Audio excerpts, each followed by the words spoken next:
Hello, I'm Tiki. I remember it, so you don't have to. No, I'm just kidding. I am Tiki. Tiki here.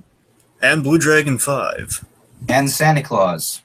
And welcome to the first edition of Listmania in quite a while. That's right, it's the show where we love prolonging to the number one pick. My God, Dragon, how long has it been since we've done one of these? Quite some time. Very long time. Yeah, so I feel like this is a very appropriate time because this week, folks, of course we're doing it at the tail end of the week, but we're still kind of within the week time frame. This week marks the 10-year anniversary of the Nostalgia Critic. Now, folks, the Nostalgia Critic and Channel Awesome have gone through, needless to say, some ups and downs, and I think we can all agree that the site is not what it used to be. Nope. Having said that, I just think everyone here, we've all been influenced by the Nostalgia Critic, and I think it's kind of funny because 10 years is officially long enough to make the Nostalgia Critic, like looking back on these picks that we have, I am not saying this in any sort of ironic way, but I am nostalgic for the Nostalgia Critic. So that's about the best way I could put it, folks. We've got our top 11 favorite Nostalgia Critic episodes. We should emphasize that. These are personal opinions, personal picks. And, of course, we're going to try and our number 11 through 6, we're going to try and wrap up as quickly as we can, treating them more as honorable mentions. And then 5 through 1, we'll get into some more detail about. Now, I also want to quickly, very, very quickly go over some things that didn't quite make it onto my list. Things that were kind of like outside of the rubric, shall we say. First of all, the 10-year anniversary movie, specifically Kick-Assia, Suburban Nights. Yeah, all the anniversary stuff. Yeah, and To Boldly Flee. Like, those 3 in a row, like, it still astounds me. Like, they're not great movies. They're not even good movies. Well, they were outside the parameter of what we're doing here. Yeah, these are episodes, not the event movies. You know? Yeah. But they are movies, and they are, look, they're not good movies, but they are. I don't think they were ever intended to be good movies. They're certainly a lot of fun. You can look back on them a lot of reverence and nostalgia. I mean, in Kick-Assia, you see Spoonie and Lorcat peacefully coexisting with each other. I mean, how weird is that given the context of everything nowadays? So I don't know, like especially Kick-Assia and Suburban Nights. I think To Boldly Flee had a lot of good ideas in it. It was just a little too stressed out. But I think Kick-Assia, and especially I think Suburban Nights was kind of like the best of the bunch in terms of that. I especially love Brad Jones as Indiana Jones in Suburban Nights. That'll always be classic. Hey, while we're getting all wistful for the past, real quick, so I was wondering, maybe if we could go like how we were first introduced in Nostalgia Critic, just kind of reminisce nostalgically in just the beginning of it, real quick. I mean, I guess so. Like, I honestly, guys, I've been watching him since before the site. Like, I've been watching him since like review number 2. So yeah, that's how I got introduced to him. Yeah. Like, I was watching him from the YouTube days. So I've been there from the very beginning, pretty much. I mean, Dragon, we can't get into that, Dragon. I just have 1 or 2 things I want to mention beforehand. Okay, Disney-cember. Again, something that's kind of like outside of the parameters, although Dragon, it's not in your list, right? No. Again, this okay, we focus on the Nostalgia Critic. If it has Nostalgia Critic, then an episode, then it's Nostalgia Critic. None of these have Nostalgia Critic in the title, so. Right. So Disney-cember, of course, is a that was a huge thing, especially for me, like growing up, like I should say growing up, but in my teenage years, loving the Nostalgia Critic, loving Disney, and then them all coming together. And I still give him a lot of credit for coming up with new ways to do Disney-cember.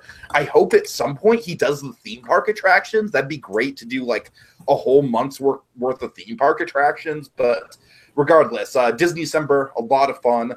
Also, really, really quick, I just want to give credit to his Adventure Time vlogs.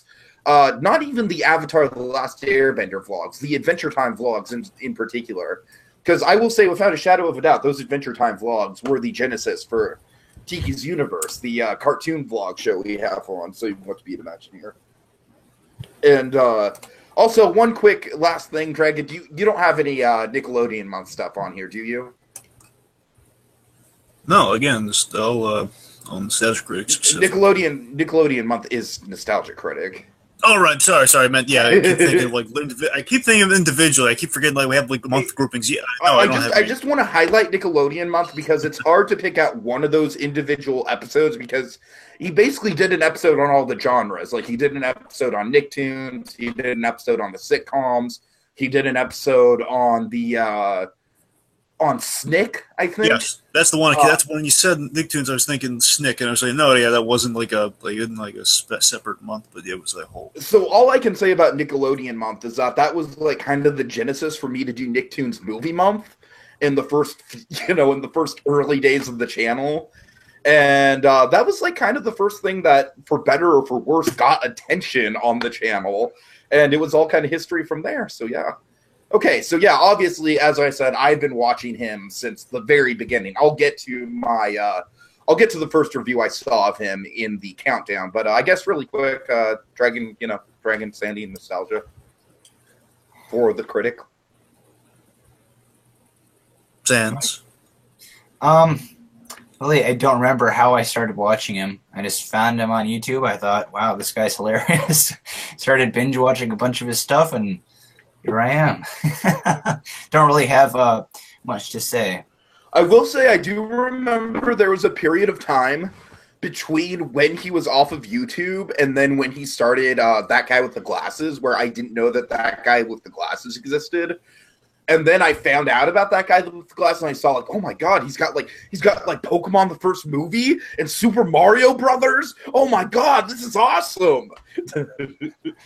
And then at that point, there were like 10 Nostalgia Critic episodes, and I thought that was a lot. All right. Anyways, Dragon? For me, honestly, I kind of bonded to a few friends through Nostalgia Critic. It kind of introduced me to nice. I don't want to say introduced me. It really kind of bonded me with a buddy of mine I've had for a long time. Pretty much, again, as long as I've known Nostalgia Critic, pretty much I really kind of befriended this guy. He's basically the period of which I was familiar with Nostalgia Critic, basically, the guy recommended me to it after we just kind of talked pop culture talk, kind of and stuff. He just kind of pointed me to Nostalgia Critic. Same thing with another friend of mine. So we kind of basically one friend I knew back in the days of maybe a few videos after Kick-Assia. That's okay. Because I know Kick-Assia was in its entirety. I remember being so confused when they were airing Kick-Assia. I was like, what is this? Like, the critic, it's like an M. Bison movie? What is going on here? Because I know all of Kick-Assia was available. There might have been a little bit after, a few videos afterwards, but I know that whole thing was out in its entirety, which I watched and then I got on DVD because that was really fun. And then basically I found the tradition of getting all the things on DVD even after they are watch them first. Never buy blind, folks. You always watch the content, then you. Of course. But regardless, that kind of got me in the Nostalgia Critic, and I watched them from the beginning. Initially, starting with the episodes, of course, I have familiar movies, like your Batman Robins or your other ones, various others. Of course, we'll get into. I don't want to give away too many of what may be on our list here and there, but And then, of course, with another friend, very much, I kind of caught up with the current stuff in the Nostalgia Critic. So I had someone to kind of talk over the new stuff with, and it's vice versa. It was good memories in Nostalgia Critic. Of course, the early days probably when we had it was kind of fun and blooming, and then kind of was at his peak with kind of Kick-Assia a little bit afterwards, and then of course things have gotten complicated. Complicated is a really good word for it, yeah. Yeah, things have gotten complicated, then they've changed. I think now we're kind of hitting some stability with Nostalgia Critic. So things are getting back. We're hitting some stability with the Nostalgia Critic, but we have lost all the sense of community that guy with the glasses represented. In a weird way, it's kind of back to the beginnings almost. So it's exactly, right. Kind of really representative of the 10 years. So without enough ruminating on the past, that's what this whole top 11 list is. And Tiki, let me ask you something. Why top 11? Because we like to go one step beyond. Okay. All right. So I guess appropriately enough, folks, I have started my top 11 with a top 11. My number 11 is the top 11 nostalgic mindfucks. This was a very early top 11 list. I think this might have been his second top 11 list after top 11 saddest nostalgic moments. And the reason I picked this one is because this is a really early example of him kind of going off the beaten path with his humor.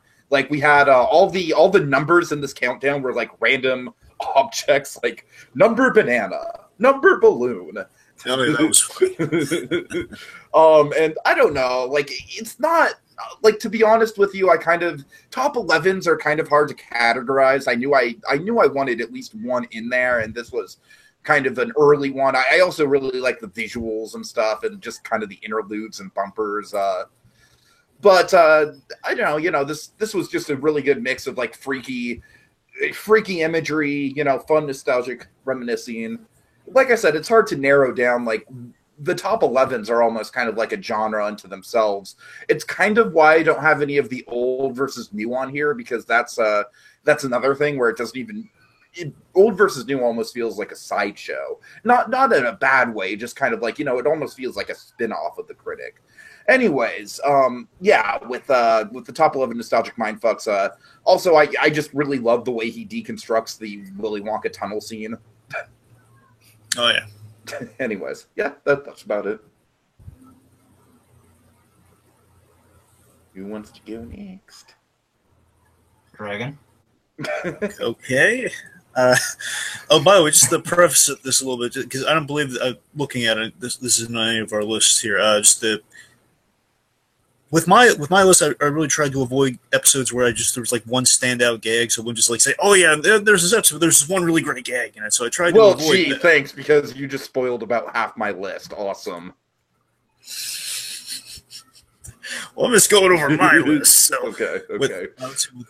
Basically, I avoid like the commercial specials as much as I enjoyed those. Like the first one, of course, ends with the Jack. Ends with the poor Jack, but with poor Critic. So right. I'm glad you're bringing up the commercial specials, because I had no idea what to do with those either. I was considering just lumping them all into one pick, but then I thought that'd just be like a really overpowered pick. So I was like, I just don't know. But yeah, just so everyone knows, on the whole, the commercials are fun. And again, for me, it would have boiled down to the first. I honestly think the commercial specials are probably the most consistent content that the Critic makes. It's kind of like the Critic's version of the Family Guy Row 2 episodes or the Simpsons Treehouse of Horrors. It's like no matter how long the Critic goes, like he can just keep pushing out commercial episodes forever, and they'll always be entertaining. Yeah, that's fair. And I also agree with you on the old versus new, and that. Yeah, I mean, it would have been great to put it on there, but it just feels it's a little outside in this. It's almost a little outside Nostalgia Critic. So again, there are a lot. We have 11 really excellent. Raiders of the Lost Story Arc was another one. So, I mean, there's so many. You have a lot of good episodes. At least over 300 to pick from. So you got to make compromises here. Right. Okay, real quick. Number 11 for me. Again, I had to look for kind of my favorites and mixing the favorites with kind of order them a little bit in the best. It's a little bit of best, a lot of favorites. So here we go. Number 11, The Good Son. Okay. Oh God. To give you just the cliff notes. Yes. So to remind the folks, remember, The Good Son's the movie where you have Macaulay Culkin as essentially a future serial killer. Basically a psychotic child, definitely sociopath. Macaulay Culkin's dark period. Yep. So basically, it's kind of a glimpse of the future, but Yeah, right. Anyway, so it's The Good Son team. It's Macaulay Culkin, Elijah Wood. Elijah Wood's trying to kind of he's seeing how. That's right. It is Elijah Wood. Shit. Hence, one of the great gags that you have like the fun novelty of, oh my God, young Elijah Wood and young Macaulay Culkin, how their careers differed. Well, to be fair, I don't think Elijah Wood is doing all that much better. I'm saying Lord of the Rings versus the Home Alone franchise. Of course. It was half the Home Alone franchise, if you want to be honest. Yeah.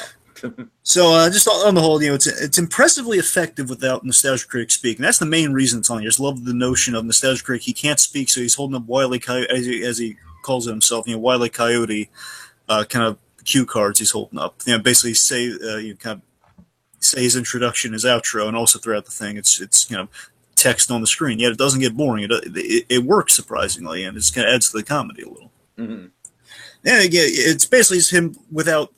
In text is going over this ridiculously shocking film that kind of doesn't need any words because it's so shocking. That's kind of what it feeds into it. Those two concepts kind of feed into each other kind of so fluidly in that respect. And I think the best gag is this really clever one where basically he animates like a little basically he says his childhood's dying after Macaulay Culkin says, like, I will F you up, man. Oh, God. And it's a PG movie, by the way. That's the funny thing. It's a PG movie. It has like an F-bomb in it by its title, one of its title characters. Oh, that's great. And it's just like there's this brilliant bit where like it's scored just wonderfully, where it's he's holding a card, he keeps flipping. I love how he flips the cards, like, and it's going, gone, and then basically you have like a little heart music playing. It's like this little animated heart with wings. It flies up. It's labeled childhood with a little halo. And Zeskar gives like a Dr. Seussian little wave to it, like bye without dialogue. And it's just it's beautiful. So the good son just it's endless laughs. She's like, oh man, that was so screwed up. It's so funny. All right, Sandy, you're number 11. Okay, my number 11 would be 8 Crazy Nights. Oh, God. Okay. This has got to be one of my favorites. Oh, God. Because the movie that killed a promising animation studio. Because it did. Usually, when like stuff like AI and stuff, I see the Nostalgia Critic reviews for it. I don't actually go see the movie because I don't want to waste my time with that crap. Well, you might have to waste your time with AI in a future Spielberg month. But yeah, that's what I'm afraid. We'll cross that bridge when we'll get there. Anyways, this is actually one of the few movies that I actually did see after I watched the review. Just to get my own personal opinion on it, I have to say it's the animation is very, very pleasant to look at. It's awesome animation. It is. Of reindeer eating shit. It's and porta potties and just shit humor. Humor galore. So much shit. The whole thing is just incredibly awkward, and it's just like, you have Davy and Whitey, which is probably the most.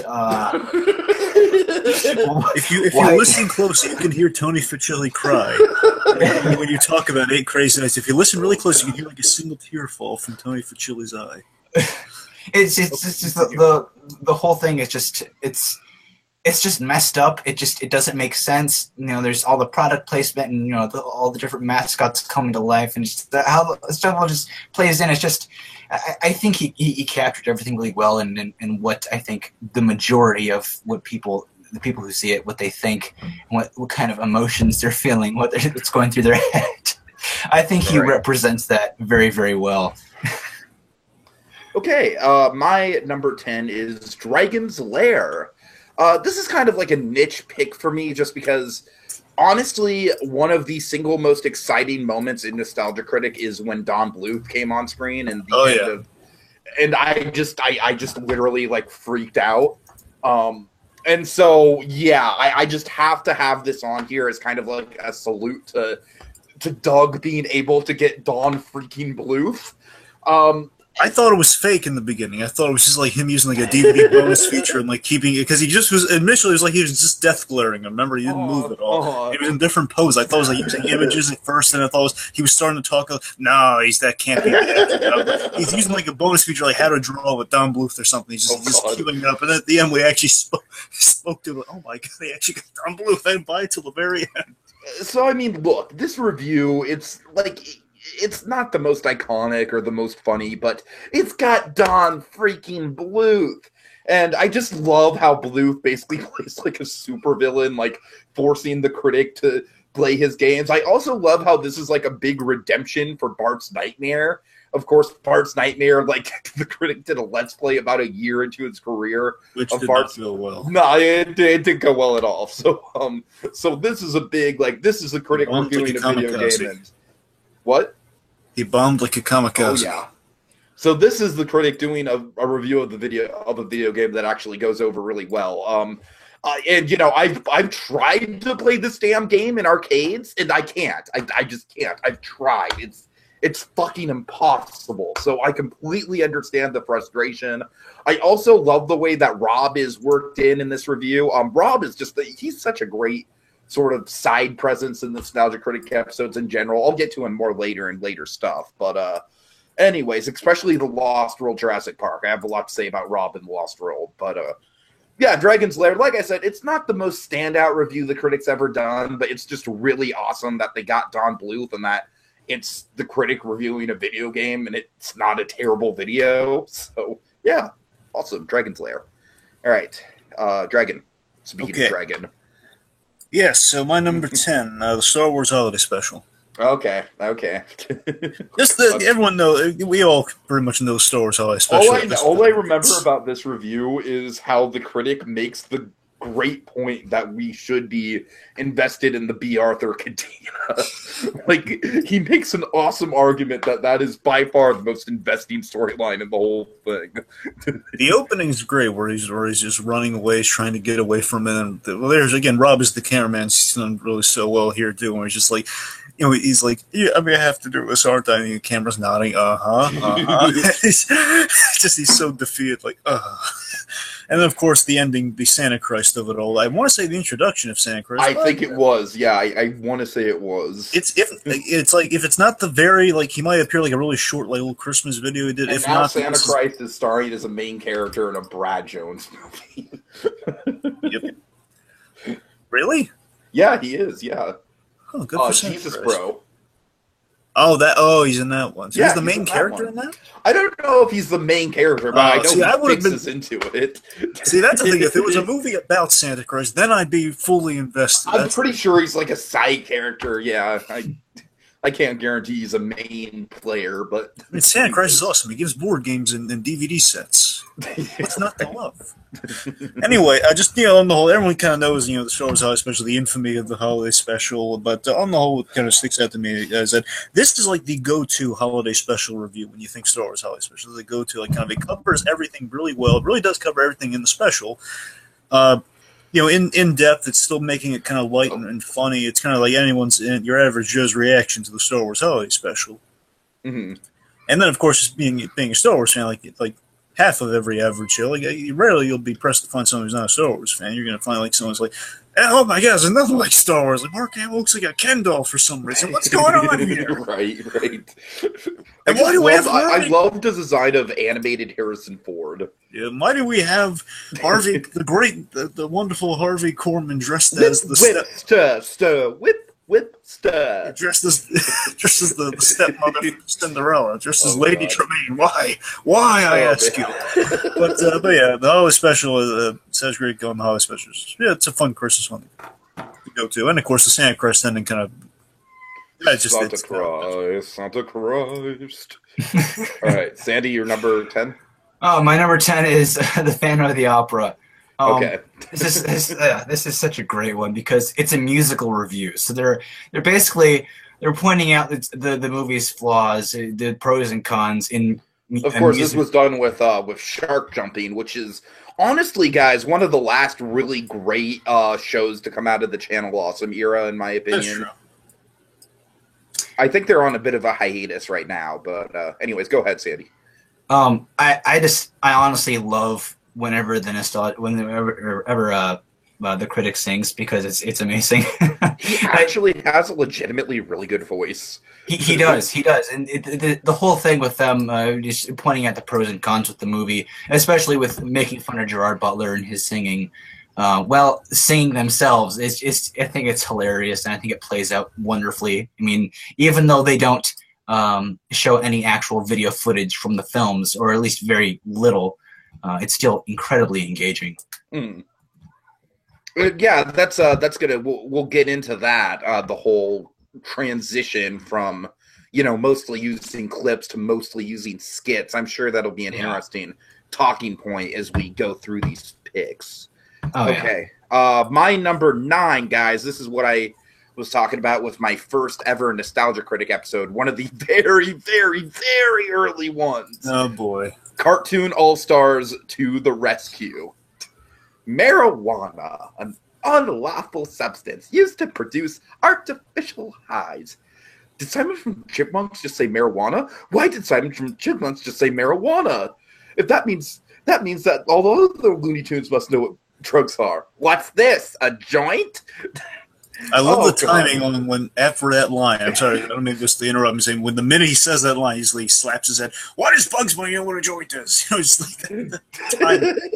Yeah. I mean, this is a very quick review. It's like 8 minutes long. the way he talks about the anticipation and buildup for this thing versus the way it actually comes up is perfect. I had the exact same experience that he did watching this. I was browsing the video store. I saw the box art with like all the different cartoon characters. I got so stoked. I was like, this is better than the Rolling Stones meets the fucking Beatles. This is incredible. And like the first 2 minutes of that special is great. You know, it's like the Smurfs and Garfield and Alf and Bugs Bunny and Winnie the Pooh and all these fucking cartoon characters. But then, you know, the drug subplot sets in and it's just awful. It just goes downhill. I love how the critic points out how mean-spirited everyone is in the special. Let's see. You know, like I said, it's just, this is a perfect encapsulation of just my personal experience with this movie. And as I said, this is the very first Nostalgic Critic episode I ever saw, so this set the tone very, very well for what I was in for and what the critic would evolve into over time. Of course, this review is nothing but the critic in front of a white wall and then clips. Like there's no special effects, there's no, you know, it's just good editing and funny delivery on the critic's part. It's a very bare bones review.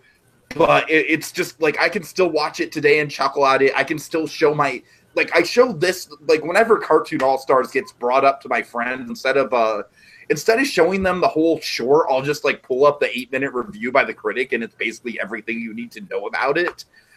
So, yeah, just, like Dragon said, a lot of really, really good timing. And as I said, it's just really personal for me as the first critic episode I ever saw. And the fact that as the Nostalgic Critic, he hit something that was nostalgic to me, like pretty much exactly how I remember it. So, if I'm right, that's the one they end on with the original kind of death of the Nostalgic Critic and To Boldly Flee. I'd have to go back and watch that. I mean, I'm pretty sure it might be the proper first episode of the Nostalgic Critic, because technically the first episode of is Transformers. But that's honestly more of a pilot for a bum review more than anything else. Well, yeah, here's the thing, though. It's like, I could have sworn, like, the tradition is like he's standing, like, kind of loses his mind like the bum. But exactly. He's sitting at the table, like, in the Cartoon All-Stars review, so I could have sworn it was Cartoon All-Stars, but you're right, I could be transferred. It's one of those two. Yeah. Anyways, okay. Dragon, you're number 9. Number 9. Okay, number 9. Number 9, Casper. Casper! Drake, I don't know, man. I'm of the personal opinion that I think that fight's a little drawn out, and it was kind of like one of the first moments where the critic really went off book with his format, but I respect you for liking it. It's fine. But it's more than just the endings. They gotta of course. With Casper, again, like a lot of my picks on here, I want to say, I guess starting with Casper starting with The Good Son, technically. But, you know, these reviews, they kind of represent kind of the 90s, kind of the era the critics really pulling from. They're very much like, you know, a nostalgic property brought to screen and horrible. It's kind of like Casper's like one of those early examples of that. You know, we're taking something that everyone kind of collectively knows and we're bringing it to the big screen. It's going to go horribly wrong, and that we're here talking about, essentially. And what I really love about the review is I love the back. This is one of the first times Nostalgic Critic had a really great back and forth with someone who's not even there, and that's even impressive with the animated Casper character. And just, you know, the fact that we keep that throughout, and it doesn't really lose momentum. It's just kind of Casper there, and, you know, we have, like, some fun gags that keep coming back through other reviews, like, timing! You know, we have, we get timing, we get, like, all these, you know, Casper beating them up here and there, and, of course, it's always kind of fun when Casper comes back and other things, too, like, he's in the coffee maker, like, really down the line, back when we have, like, kind of, I call it, like, the post-studio days, you know, back when we have, like, all the well-produced stuff. Right. Anyways, we have some clever jokes. They have some clever jokes in there, like when he's making fun of the fact that we do actually have a Ghostbuster making a cameo, and he's going off there directly get his paycheck. He doesn't want to be there. All the pointless cameos, and yes, the ending is just to me the ending's great because it's so silly. It's kind of fun, like improvisation because I get a sense that he's improvising, which is going into the convention. He's just really nice people. Right. He's just like running in there. Media, I think it was Geek Media Expo, is Geek some M Expo something, and they're going after and they're falling to the pool. It just feels so electric in the air. That's what really jazzed me. I hear you. Like, I hear you. He's like in the costumes, like Nostalgia Creek mixed with a Ghostbuster. It's like Ghostbuster with that tie. It's like the animated Ghostbusters. And of course, him using cons is like a big set piece for his reviews. Is going to be another kind of reoccurring thing as we go through these. It's a great point of genesis for that sort of stuff. That's kind of really what I get from Casper. I think I'd rewatch Casper some more than some other like views because again, just the ending's just so electric for those reasons. Anyway, cool. Okay, Sandy, your number 9. My number 9 would be the Lorax. Oh God. Oh man, they really fucked that one up. What do you mean? The studio? No, the critic was great. Yeah, the studio was great, but the studio really fucked that one up. Okay, I couldn't figure out what you mean. Oh man, I love the review. I just love how the review hits on like all the over commercialization of that movie and how fucking how hypocritical it is. Exactly, that movie really is bad. Oh man. The illumination of all why did they make so many wrong decisions with that movie? The movie. And the sad thing is, they came out like the year later and made the Peanuts movie, which was amazing. Well, then Tiki, that wasn't. Oh, you're right. That was Blue Sky. That was Blue. My bad. I mean, Blue Sky's not exactly a great movie studio outside of the Peanuts movie either, to be fair. Unfortunately, it's like the year after the Peanuts movie, they made like Ice Age 6, so... To be fair, and it's kind of sad to say, and hopefully Illumination will change their look on this, but as it stands right now, Blue Sky is the best Dr. Seuss movie with Horton Hears a Who. Yeah, I'll agree with that. I'm just saying, as it stands. It's the best theatrical Dr. Seuss movie, yes. That's what I'm saying, so that's what we're working with right now. Again, the Illumination has 3 others. And that has like an extended anime parody in it. Okay, sorry, Sandy, go on. Tell us what well, I saw both Horton Hears Who and the Lorax in the theater.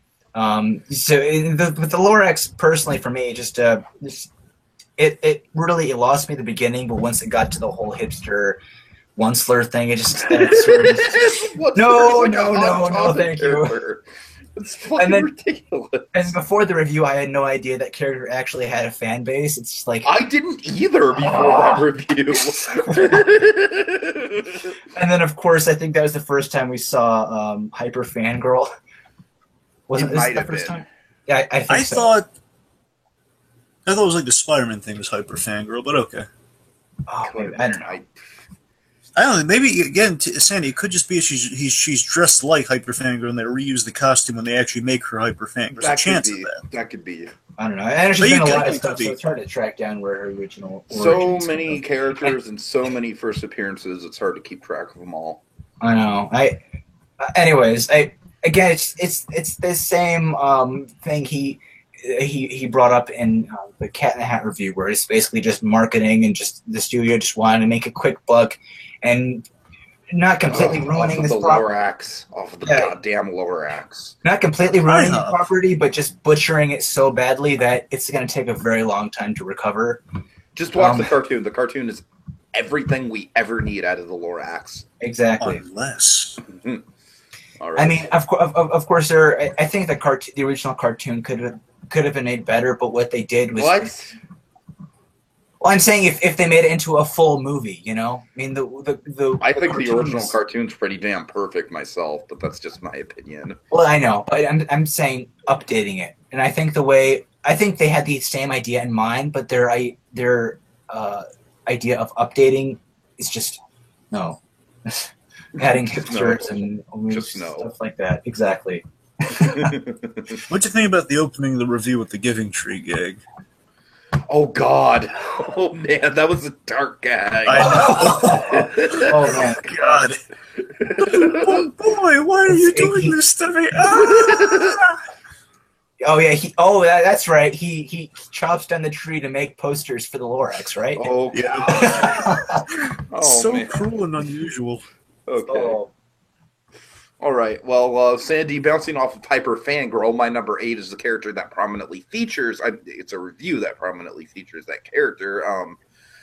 This is both the most recent movie and the most recent review on my list. It is Mad Max Fury Road. Oh yeah. Guys, I put this on here because I think this is a great example of the critic doing basically a skit-based review and doing it really, really well. I'm not a fan of his reviews where he'll take a movie that's still in theaters and review them. I honestly don't really think they turn out too well. And worst example is probably the first one, Jurassic World. That was a terrible, that was really bad. But yeah, Mad Max Fury Road, it's just all the production values in that, the costumes. I honestly think they're some of the best special effects the critics ever done. I mean, obviously the critics not going to have CGI that's up to par with, stuff in like mainstream movies or anything like that. But I think for the critics' style, the CGI and all the racing and everything in this movie, in this review, is really impressive. Of course, we get the introduction of Devil Boner in this episode, and he eventually Cyber Fangirl. Yeah, I don't like that guy's name, but his character is a lot of fun. Of course, this episode also has a lot of social satire in it as well, which I really appreciate. That's kind of like something the critic doesn't usually take on, but I really like the Menimists in this episode, because I vividly remember when this movie came out, it was like people either thought it was like the most feminist movie ever made or like the most anti-feminist movie ever made. And I was just like, what the hell is going on? The same thing kind of happened with Ghostbusters. It's like every year there's like a movie like that just divides people. So it was really cool to see the critic kind of like address the social issues and stuff like that regarding the movie. And like I said, just the production values, I think this review had a really good pace to it. Of course, Mad Max Fury Road, the movie itself, has a pace that's kind of like a Roadrunner cartoon. And I feel like the critics tried to emulate that very well, which is appropriate because one of the critics' big comedic influences is the Looney Tunes. So yeah, just altogether a very, very well-produced review. Okay, number 8, right? Yeah. Okay. How the Grinch Stole Christmas. Oh, God, okay. So, of course, the fact that it's entirely in rhyme is impressive, and the writing is just really impressive on the Grinch review as a whole. The theatrical Grinch film, of course. And what I love is that I love how this, entirely in rhyme, we present, we present, the fact that it does have good qualities. I mean, it's not entirely negative. I like that he's presenting the argument. I love that it all pays off with this. Basically, we tie the message of people, this theme of people liking bad and flawed movies, and tie it into kind of that what the ending feels like, and we mimic the ending. The review is mimicking the animated special, but we're talking about the movie, and it's kind of a fun little marriage of the two. Because the critic again, he's like he mirrors the very beginning of the animated special. And the critic's shoes were too tight. Why would shoes affect The problem with Nostalgia is that his brain was 2 sizes too big. We're doing it's such kind of a fun, clever way of like almost verbatim for the runtime of the animated special. We're going through this. Covering the bad movie, and again we kind of reach that crescendo of the Grinch's heart growing 3 sizes that day with the critic and with the classic Dr. Seuss music playing, of like seeing all the comments saying like, and the Grinch is you know what, the movie's not good but I like it anyway. It's like it's a guilty pleasure, like a lot of guilty pleasure like kind of comments, and he's looking through and he says, and the more the critic thought, it's like that moment of change he just doesn't take. It's completely subverted, but it's like the idea of like I think it's a great meld of the two. It's kind of cleverly written. So on the whole, it's impressively done. I think out of all the, it's really impressive. Out of his Dr. Seuss reviews have always been consistently well done, I gotta say. Yeah. Mm-hmm. Yeah. Number 8, right? Yes. I have for that one. I have It. Okay. Let's play the Stephen King drinking game. It's. Again, this is just one I think he represents so well, because, of course, there are a ton of people who like it, and I like it for its use of practical effects. I love practical effects. The glorious Tim Curry. Oh my gosh, yes, the best part. I just love the clip of him on the stairs, like ah. Again, almost the Joker, folks. Let me remind you, almost the Joker. Right.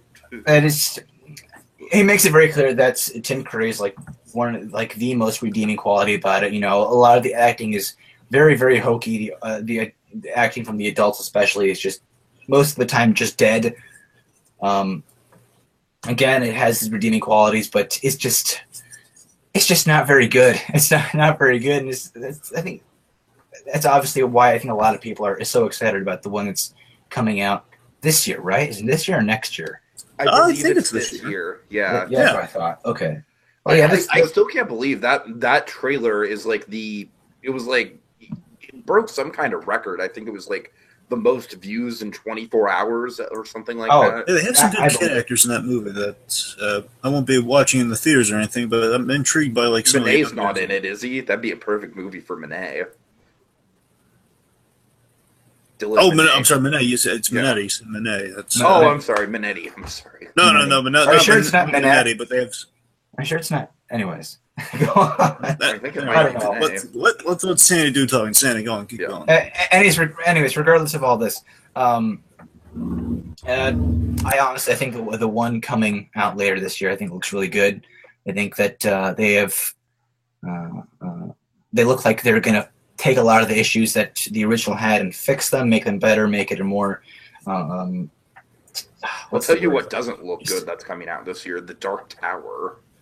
Really? That doesn't look good to you? No, that looks like a mess to me. I think that movie's going to flop hard. I think that movie's going to flop harder than The Mummy. Wow. Anyways, Sandy, I'm sorry. Anyways, point closed. The original isn't very good. I think the one they're currently making is going to be a lot better. I think the critic represented the original's poor quality very, very well. Okay, my number 7 is... Oh, the balloon gag. Sorry. The balloon, yes. Sorry. It's fine. My number 7 is Tim Burton's Alice in Wonderland. Sandy, of course, I'm sorry, Sandy. I stole this one from you because I knew you would want it, but I have to have it because, guys, you guys don't even understand. You guys will never understand how into Tim Burton I was as a kid, all right? Like, me and my sister were literally writing a fan script for a Tim Burton directed Hunchback of Notre Dame, all right? I'm not even remotely kidding. Like, we were so up Tim Burton. Like, oh my God. Like, and then basically what happened with my love of Tim Burton is essentially the Hot Topic thing happened and everyone, like, I just kind of, and of course his movies kind of started falling off, like, like Sweeney Todd was good, but then you had something like Dark Shadows, which was awful. Shadows. And then Charlie and the Chocolate Factory, which probably had more negative feedback. You know what? I've actually gone back. That does have a lovely scene in it, though, with Christopher Lee. There's a lovely scene with Christopher Lee at the end, though. There's a lot. I think there's a lot of good parts about it. But... Okay, you know what, Dragon? It's funny about that scene. Like, I don't think that scene should be there just because of like the whole mystique of Willy Wonka and everything like that. However, I will agree with you. It's a really damn touching scene. Yes, that's all. Like, I don't personally know about the movie, but that scene. I don't personally agree with it from a storytelling point of view, but it is like a really. Well, I don't know, guys. I honestly think that parts of the Charlie and the Chocolate Factory are better than the Gene Wilder version. Like, the pacing, I think, is better. The sentences are better. It's just Johnny Depp himself that's the main problem. Look, and Highmore's really good in that movie, though. We got to give it to him. I mean, that was, like, back when Highmore was, like, yeah. I have never been able to watch the original Charlie and the Chocolate Factory with Gene Wilder, full through, just because I think the pacing is just... I will say the pacing in that movie is, like, especially in the first, like once they get into the Chocolate Factory, I think that movie is just, like, on fire. Like, once Wilder enters the picture, it's like Wilder is so magnetic that you're just, But I'm sorry, I don't want to keep leading us down the Wonka tangent, but real quick, I agree with you to a point. Just I think Cheer Up Charlie's like a hair. If we got rid of Cheer Up Charlie, fuck Cheer Up Charlie. That's what I'm saying. I think if we got rid of that, then I think the pacing problem would be solved. To be honest with you, but that's just my take on it. Anyway, so my point is that I clearly love Tim Burton, and I have clearly fallen out of love with Tim Burton. Like, even something like Big Eyes, which was supposed to be like a return to form with them.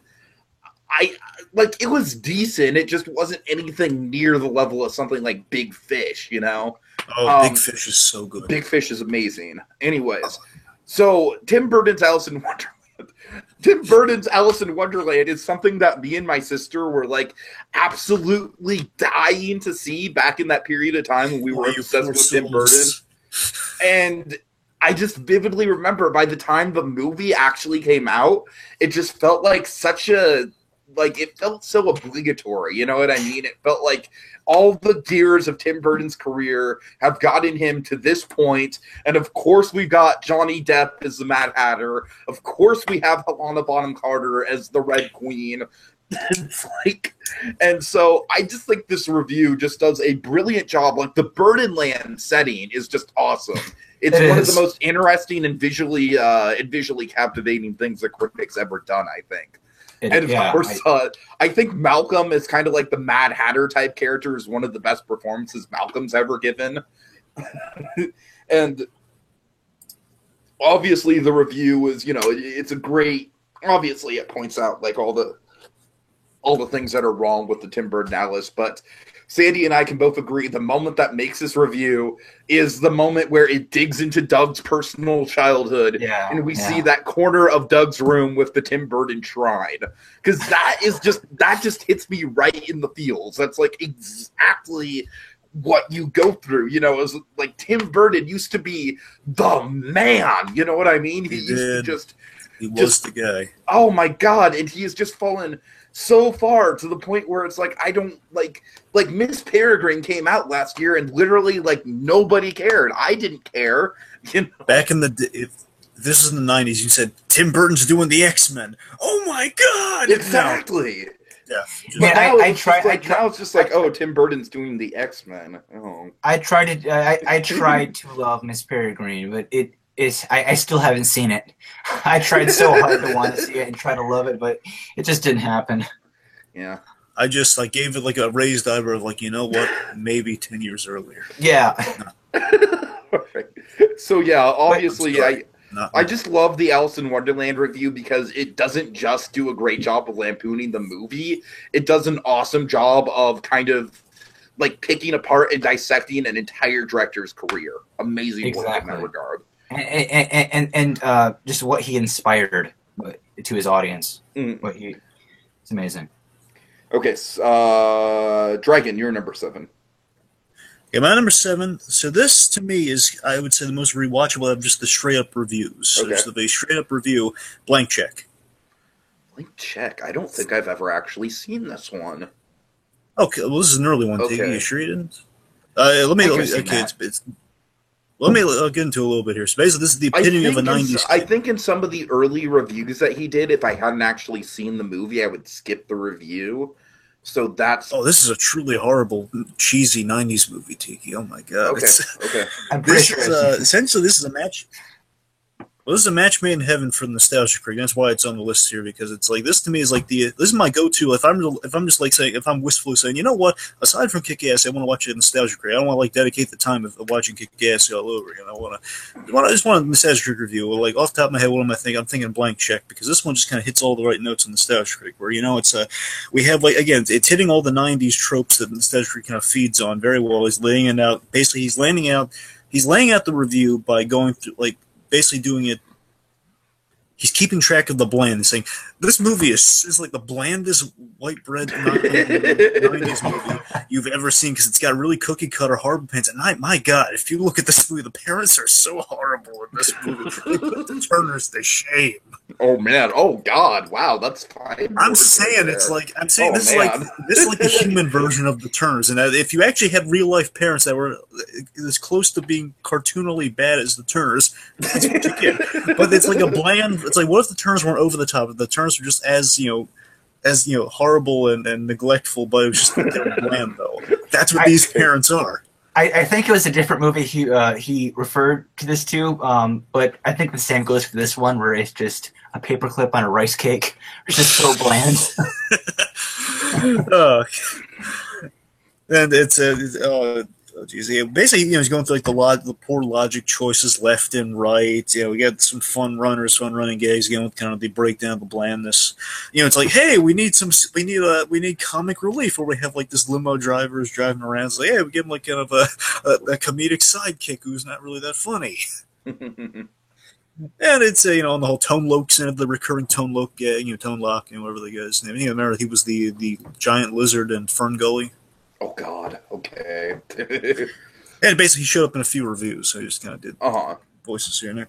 So and also the big takeaway from the review, I guess, the '90s premise. Just I don't know if this is the last thing I can really think of to spark any memories in you. Is that it was the premise is a kid who's just super neglected by his father, who's just rewarding the brothers just for like being ambitious. But they don't know how to work a computer for their business, yet the kid, our main guy, knows how to work a computer. That's an important detail because it's a '90s movie. Our main kid. Oh, of course. We all know how important that is to the plot of Jurassic Park. I know. That's what I'm saying, Tiki. Because of that, this essentially is that as a movie. Oh man, I'm a hacker. And it's the one where that older woman falls in love with this like 10-year-old that's kid. Again, right? I don't know what to tell you. I need to go back and watch this. But oh my god, seriously, it's just this kid's he's being chastised by his father for not being ambitious. Where he's like an 8-year-old, like 8 or 9-year-old kid. Okay, we're gonna get into territory that's like very similar to that with one of my picks coming up. So okay, right. So just the main guy was getting what Sandy just kind of said it right now. It's like he gets into why this relationship between this grown beautiful woman and this young child is sick and wrong, and it's. It is.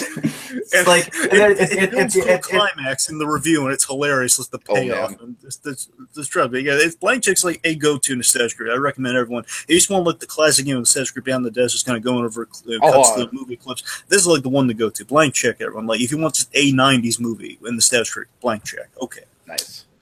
Okay. Sandy, 7. My number 7 is the Tom and Jerry the movie.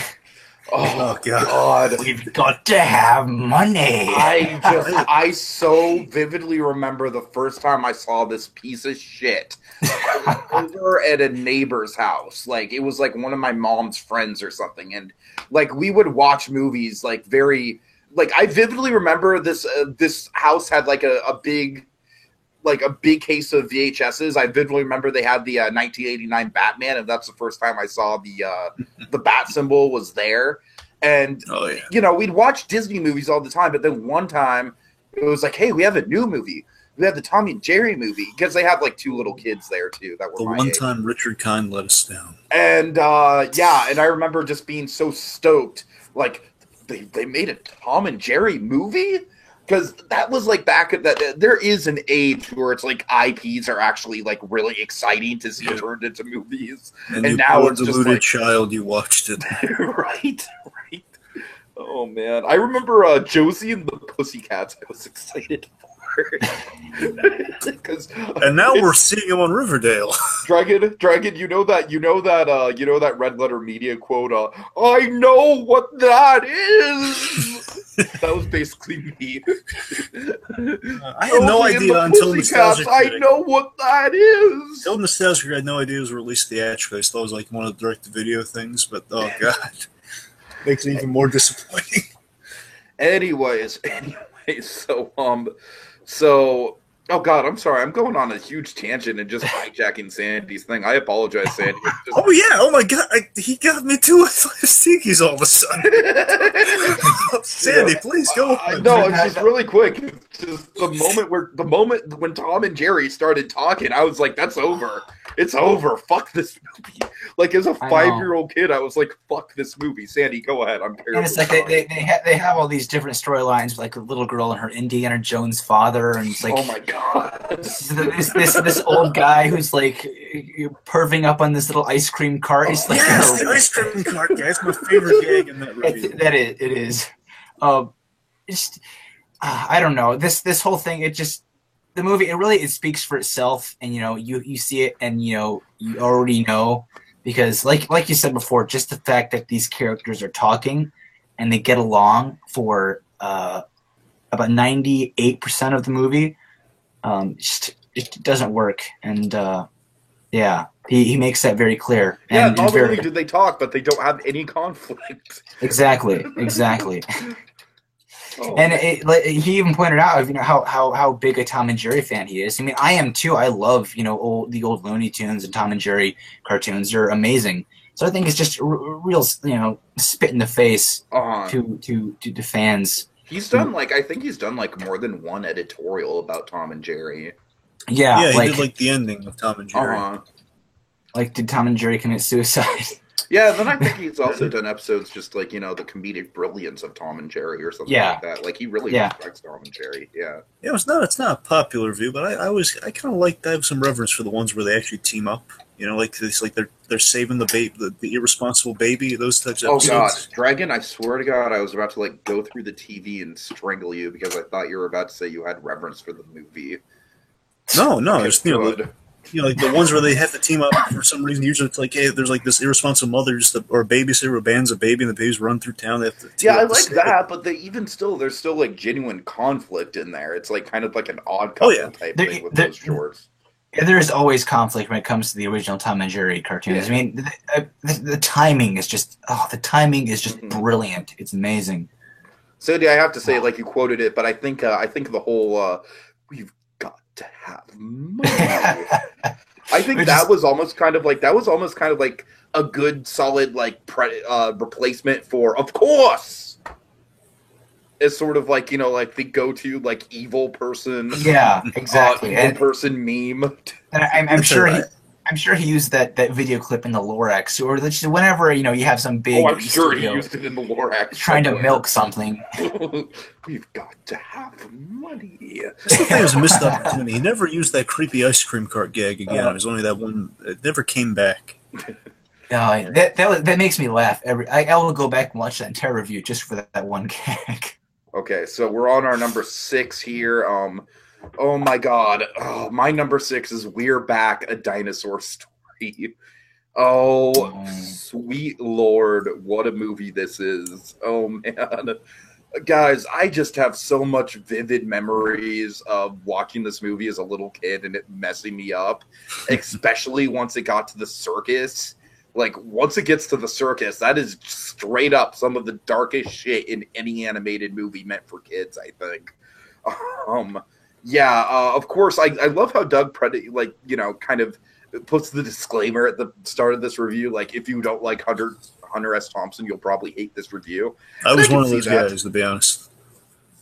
I didn't hate it. I was just saying I didn't get it. That's all. I didn't get it. Well, I love Hunter S. Thompson, so I think it's very appropriate. I honestly think the imagery and just the whole genuine what the fuck nature of this movie, and also some of the darker elements mix really well with something like Fear and Loathing in Las Vegas. So it's not a choice that you would think of right away, mixing this movie with Fear and Loathing, but I think it works well, in my personal opinion. But I'll agree with you. I just got to tell you, I think it's a 1% for the number of people out there who get that reference. I don't think it's 1%. It's a small percentage. I'd say maybe 25-30%. I wouldn't say 1%. I don't know, Dragon. Fear and Loathing in Las Vegas is a pretty popular cult movie. I would say people know it's exactly Hunter S. Thompson. I think you're going to have people say, he looks kind of like the... I'm sure you have people out there saying, I think he looks like the guy from Fear and Loathing in Las Vegas. Well, that's... Anyways. Okay, continue. Yeah, so, we're back. Just pointing out all the what the fuck things about this movie, I love how he points out the logic of the dinosaurs, like that one moment where, they have that extended musical sequence where the dinosaurs are singing and dancing through New York in the Macy's Thanksgiving Day Parade. And then everyone is with them. And then the kid's it's they're a real dinosaur. And it's no shit. then everyone apparently, based on the word of this one little girl, then makes her word to be true. And oh my God, they're real dinosaurs! Run! I also love the moment where where Screw Eyes is drilling into I'll let the kids free if you guys eat my brain drain. And then Drake's just yeah, he has a contract. You have fucking teeth. Eat him. Oh man, I love the delivery on I'll set the kids free. I'll set the kids free. Screw Eyes, Dragon, I'm sure you remember this. Screw Eyes was my number one I think it was my number one non-Disney animated villain, I want to say. Number one, are you sure? I'm pretty sure, yeah. Remember, he has a fantastically creepy demise. Oh my god, his demise is. Oh, it's terrifying. And remember, you felt a little bit of sympathy for a guy in his last moments. It's kind of impressive. Oh man, oh man. And also, I love how the critic points out that that Lisa Simpson and Louis' relationship comes right the fuck out of nowhere. And yes, I'm not calling her by her name in the movie. She's Lisa Simpson. Anyways, yeah. So oh my god, this movie's just like, it shook me to the core as a kid. I just did not know what to make of it. All right, so number 6 for you, Dragon. Okay, I just want to make it clear for those folks that my number 5 and number 6 is like the final cut kind of territory region here. I had to pull like a little bit of a switcheroo. So always these two are like interchangeable, to be honest. Number 6. I was about to say number 5 because again it's kind of that interchangeable. Number 6, the Siskel and Ebert tribute. Oh, that's a good one. Yeah, really good, really good. And again, you can see why it was almost in the number. It's so well produced. It's really informative. It's one of those reviews where he doesn't really rely on slapstick humor or anything like that. He just kind of like tells it like it is and lets the content speak for itself. Exactly. I mean, honestly, I call this one a proto-editorial. It's kind of what he's doing nowadays. Yeah, I could see that. And you can see what I love. It's kind of communicated in this review is that you can see the personal connection to the critic, and a little bit beyond the critic. I'm saying focusing on kind of the critical side of Doug Walker through the critic. In this review, there's a personal connection there, and the reverence he has for Roger Ebert. He actually met the guy, and importantly, after this video, yeah, it's exactly the same. He actually, how good this was. I mean, he actually got a response from Roger Ebert himself back. Which is something that Dragon and I have kind of held on to because we've got a couple exciting people commenting on our reviews as well. Yep, an Oscar nominee. Yeah, the people behind Borrowed Time. That was incredibly cool. By the way, they should have won the Oscar, but that's not. Oh God, yeah, they should have. But let's not. Anyways. Anyway, now the reason I really put this on the list, for all the reasons Tika and I just kind of gone into a little bit here, because again, it's really well done. It's really it's nice and honest and earnest in a way. It's like, oh my, I love how it's. Well, so I'm going to hit with like the top 5 spots that are coming up. Is that I think some of the really great ones are the ones that are informative as well as funny. This one's informative. That's kind of why it's that kind of doing both, but that's not taken away from it at all. It's just this is really nice and genuine. But also the reason the personal connection I have to is that this led me based on this. I never knew anything about. I knew like they were the thumbs up guys. I didn't really know anything additionally about them. I kind of learned a lot about these guys because of this. I checked out Roger Ebert's documentary Life Itself, and I loved that thing. It was great. I watched it on Netflix, and I recommend it to everyone out there. Life Itself. It's based on his book, and it was done as a documentary. It's just an excellent thing about Roger Ebert. It also covers the Gene Siskel era, of course, being the on-air TV critic. So again, this tribute kind of was a gateway to other things and appreciation of criticism in a way. So awesome. Yeah. Okay, Sandy, you're number 6. All right, so you have movies like like 8 Crazy Nights, which are like the best, worst Christmas specials. I guess that's not really a Christmas special, but then you have movies like The Christmas Tree. Do you guys remember that one? Yes. Yeah. Yes. Okay. Where it's just the animation. Yeah. Is horrible. The story makes no sense. The voice acting is horrible. The sound mixing is just atrocious. Just everything. And I went back and I watched that one, or at least I watched the first section of it, the first part of it today. It's just, it's unbearable. Like, you couldn't get me to watch that movie if you couldn't get me to watch the movie. It's just horrible. The critic does a good job of kind of like digging up obscure, really bad animated films. Like, of course, he had the whole series on the animated Titanics, which is so weird that that's like a genre practically. You look at these things and you think, why? Like, who made this? Like, how long did this take to make? What were they thinking? And it's just like. And he goes into all this kind of detail when he's talking about the film, like, well, like, what are these people thinking? Like, why does this have to be so horrible? And I think that's the one where at the very end he goes into what Christmas really means to him, and he has his family in the end and everything. Because that was nice. I think that's one of the only ones where he actually brings his appreciation of Christmas, I have to say, is one of the things that led to Christmas in July. Yeah, he has a love for Christmas. That is no secret. I love that. It feels kind of, you know what the ending reminded me of? Because remember, it's like it's awesome to build that ending because he kind of goes offset to the rest of the actors. Then he goes to Rob, and then he just literally walks from the studio right, to his home right. with the parents. And of course, the parents say, "Who was that?" I have no idea. It's just punctuation, but it reminded me of kind of that.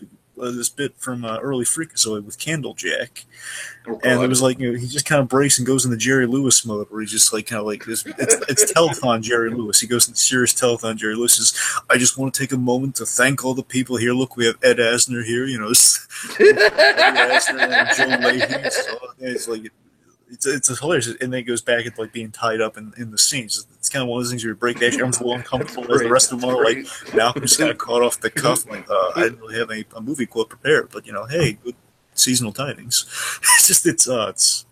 I'm sorry, Tanny, go on. Oh no, I pretty much said my piece about it. I mean, it's a horrible movie. It says all it needs to just by, you know, watching the first 5 seconds, which I think he pointed out. It's just there's really no words that can describe how just unbearable it is. But he found him and he made a whole video on it. Cool.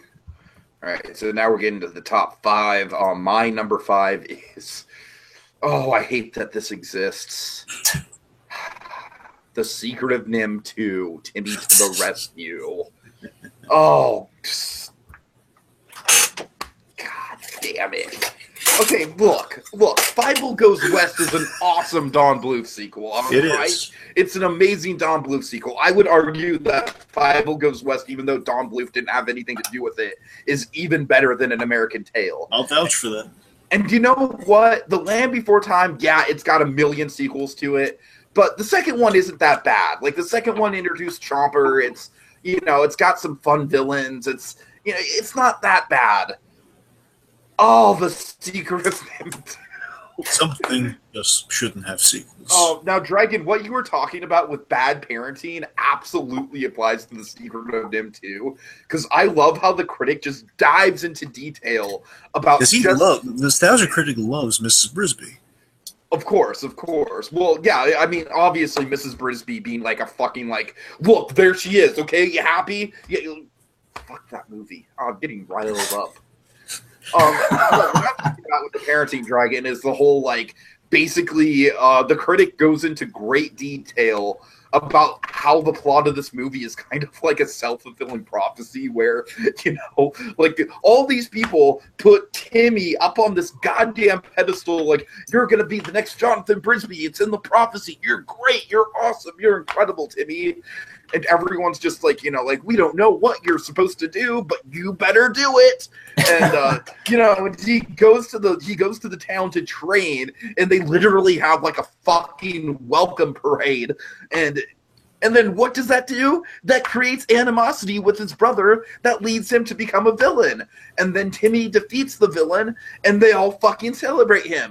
Even though if they hadn't put Timmy up on a pedestal the whole time, then the whole thing wouldn't have happened. Oh, God. Like I said, I love how the critic just goes into the minutia of what a terrible idea that is, like, to put the kid up on the pedestal like that. I also absolutely, like, I love the critic's reaction to the Eric Idle being the villain, and then it's revealed that the villain is Martin, you know, Timmy's brother. Does this one have the Death Star ending? I don't. Yes, it does. Yes, it does. Yes. Oh man. Like I said, I like this movie. It's like The Secret of NIMH has a lot of cool lore to it. It has a lot of mythology. You could have easily done a sequel to it and had it been good, but this is just not. Like I said, for this review, I just think I love the way the critic kind of examines sort of the minutia of this, and of course, it's a very personal thing for him because he's such a big fan of the original, as am I. I'm a huge fan of everything 80s Don Bluth, even Rockadoodle. Just the mix of passion mixed with the kind of the dissecting of the parental things in this movie mixed with like just how over the top Eric Idle is. It's just a really, really fun review, and just, you know, you just kind of feel critics' pain along with him. You know what I mean? You're just like, all right, we're in this together. Let's see how bad this gets. All right, that's it. All right. Number 5 for me, then. Yep. Well, again, bear in mind this is a switch, folks, and the reason I kind of switched this to number 5 spot is because, honestly, this one, oddly enough, is the most recent, but also it's the one that's kind of struck the most personal chord with me, so I kind of have to kind of switch it for those reasons. It's an editorial. Oh. It's the editorial. It's is this the best Batman movie? That was what the title of the editorial was. This was about Batman: Mask of the Phantasm, which, of course, I have very. Why am I not surprised that this is on here? All right, let the man say his I know. I'll be honest. When I was making the list, it kind of like occurred to me like the last one because it was so recent. Like I have my list already. Like I was like, okay, well, I'm all ready. Wait a minute. There's the servants of the force. There's something missing here. Then I realized crap! And I was like, I have to cut something. I had to cut my number 11 out. Oh, darn it! What was your number 11? Right now, Short Circuit has to go. Short Circuit. Okay. So I love that scene based on the fact that again it was kind of like I really like the second. I like when it goes over Short Circuit 2 better than 1, so it's kind of half. So I gotta go with a little consistency. So. Anyway, okay. So I went with "Is this the best Batman movie?" Because honestly, the reason I really you've always held the opinion that it's the best Batman movie. Yes, there's that. That's definitely the forerunner of why I've always just when this thing popped up and I saw like the thumbnail of this video for this editor, I was like, "Oh my God, the Batman Mask of the Phantasm!" He's talking about. Now, what is he talking about? He's giving it its due because. Again, I don't want to go too long with it here. Basically, Dragon, really quick, I had another experience that's very similar to this with his Disney Simba review of The Rescuers Down Under, where he was like, why aren't more people talking about this? This is an incredible movie. And I'm like, yes, thank you. That's what I've been saying all this time. And I feel like him doing that kind of like raised the awareness of The Rescuers Down Under, at least in the Disney online fan community. Anyways, I'm sorry, Dragon, go ahead. Yeah, remember, folks, and reasons that we'll probably get into down the line when we finally actually talk about Phantasm. But I can't promise it's going to be anytime immediately soon because again, we got to get through a lot of Batman before we can earn. We have to earn Phantasm, believe me. But honestly, the way it's such a well constructed kind of analysis of Phantasm is kind of viewing it along the ranks of the other Batman films, including a little bit of Batman v Superman, because I think it was before Batman v Superman came out, but still it kind of measured based on like kind of. It had some images of Affleck Batman. I think it was the ended on like a note of like, and we'll see what happens. Mm-hmm. So I mean, it's relatively current. It gives Phantasm its due in so many ways. It's kind of it rewards the underrated nostalgic top. He had a top 11 underrated nostalgic movies, and I believe Phantasm was number 1. So it's kind of like. Mm-hmm. Years later, we finally get a video talking entirely about Mask of the Phantasm. It's very well laid out. It goes through all the points you want to hit with Phantasm. It kind of gives a little summation of it. It doesn't spoil anything. It's. I already know the big spoiler for that. I know you know. I'm just saying for the folks. Again, don't spoil for the folks out there. Right. I would say it's the best of the editorials. I mean, he had a Joker one recently that was really good, but this one's still like, at least for me personally, it's the best one for me. Again, I always have the personal connection. It's basically Mask of the Phantasm. The analogy I always use, it's the blue meth of Batman the animated series. It's Batman. It's like 100%. It's like 99 to 100% perfection of Batman. Mm-hmm. Cool. And I get vast enjoyment out of it. It's just it always like it kind of puts a smile on my face when I'm watching. Think, oh boy, and it's like it's showing it for what it truly is, and that it can stand right up to the Dark Knight, if not surpass the Dark Knight in terms of like Batman quality, because those represented the tech development of Batman. So many good things, and probably it's something I have huge nostalgic ties to as a film. So I remember watching the VHS of this thing around Christmas time, no less. So anyway, personal reasons for what's on the list. Okay. Sandy, you're number 5. My number 5 is Felix the Cat, the movie. Oh man, this is Phantasm the Felix. It's another one of those movies where it's like, why does it need to exist? It's like there's no reason. And it's like he even pointed out, like, this is also a movie that's kind of like the Raggedy Ann and Andy movie, where there's absolutely no reason for this movie to be as horrific as it is. It's just randomly horrific. To anyone who really enjoys the Felix review, I just want to say one thing. I just hand it back to Sandy, just one brief mini thing. Yeah. Ralph Garman from Hollywood Babylon, he went on ridiculously awesome rant about Felix the cat. He just hates Felix the cat so much. Yeah, that's right. He does. For a very dumb reason, but he hates Felix the cat. He just wants to rant for like he's pulling an escalator out of his bag to get an apple. It was like a really short cartoon. It was like 40 seconds maybe. And he just went off on it, and it was hysterical. Anyway, the actual original cartoons. The original cartoon, I think. Oh, yeah. I mean, The critic pointed out, he was like, this is a cartoon from God knows when. Why does it predates Oswald the Lucky Rabbit? All right. Yeah. Why does it need to exist? Let's just everything from just to the floating CGI head that doesn't have proper mouth syncing with it, to the magical teardrop which bounces around on buttons and pulls levers and goes back in time. It's like, oh, what is up with these different elements? And why does the film need to be taken in this direction? And it's like you were saying, Tiki, it's he does a good job at digging up obscure animated films that are just complete trash. And this is another great example alongside the Christmas tree. It's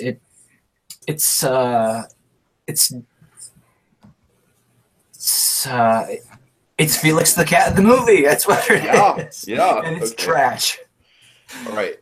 So my number 4, guys, is like a lot of these jokes are probably going to be fresh in your head if you've seen our commentary for this movie, but The Lost World, Jurassic Park. Oh my God, where do I even start? A yawning transition. Oh God, yes, yawning. It's just so bizarre. And I gotta say, when Goldblum points out, like, it's the movie trying to make us think that the woman is screaming at Goldblum, that's exactly what I thought as a kid. Oh my God, it's Jeff Goldblum and my nearly murdered child. Ah! So, I mean, obviously, like, look, if you haven't watched our commentary for The Lost World, go ahead and watch it, because I think that was one of our better commentaries, because I really deconstructed my deep-seated personal feelings for The Lost World, Jurassic Park, and that's a very angry commentary. It is my Phantom Menace, guys. It is the movie that will never go away. No matter how hard I try to forget it, no matter how hard I want to just, like, write it off as, like, Spielberg having an off day or whatever, The Lost World, Jurassic Park should have been amazing, and it was just shit. And it's a movie that even to this day, like, I went back and watched it for Spielberg month last month. And I had that, like, all right, I'm just gonna turn my brain off. I'm not gonna critically think about this. I'm just gonna watch it and have fun watching dinosaurs for 2 hours. And even then, I was just like, I can't with this movie. So many great moments with the critic. Of course, I think the one that we kind of ran with in the commentary was Sarah.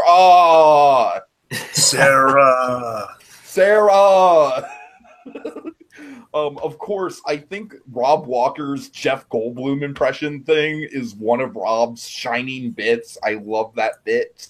You see, the key to doing a good Goldblum is I can't do it, but let's see. Of course, we have the critic pointing out just, like, how these characters are just making the stupidest decisions, and how, like, it's.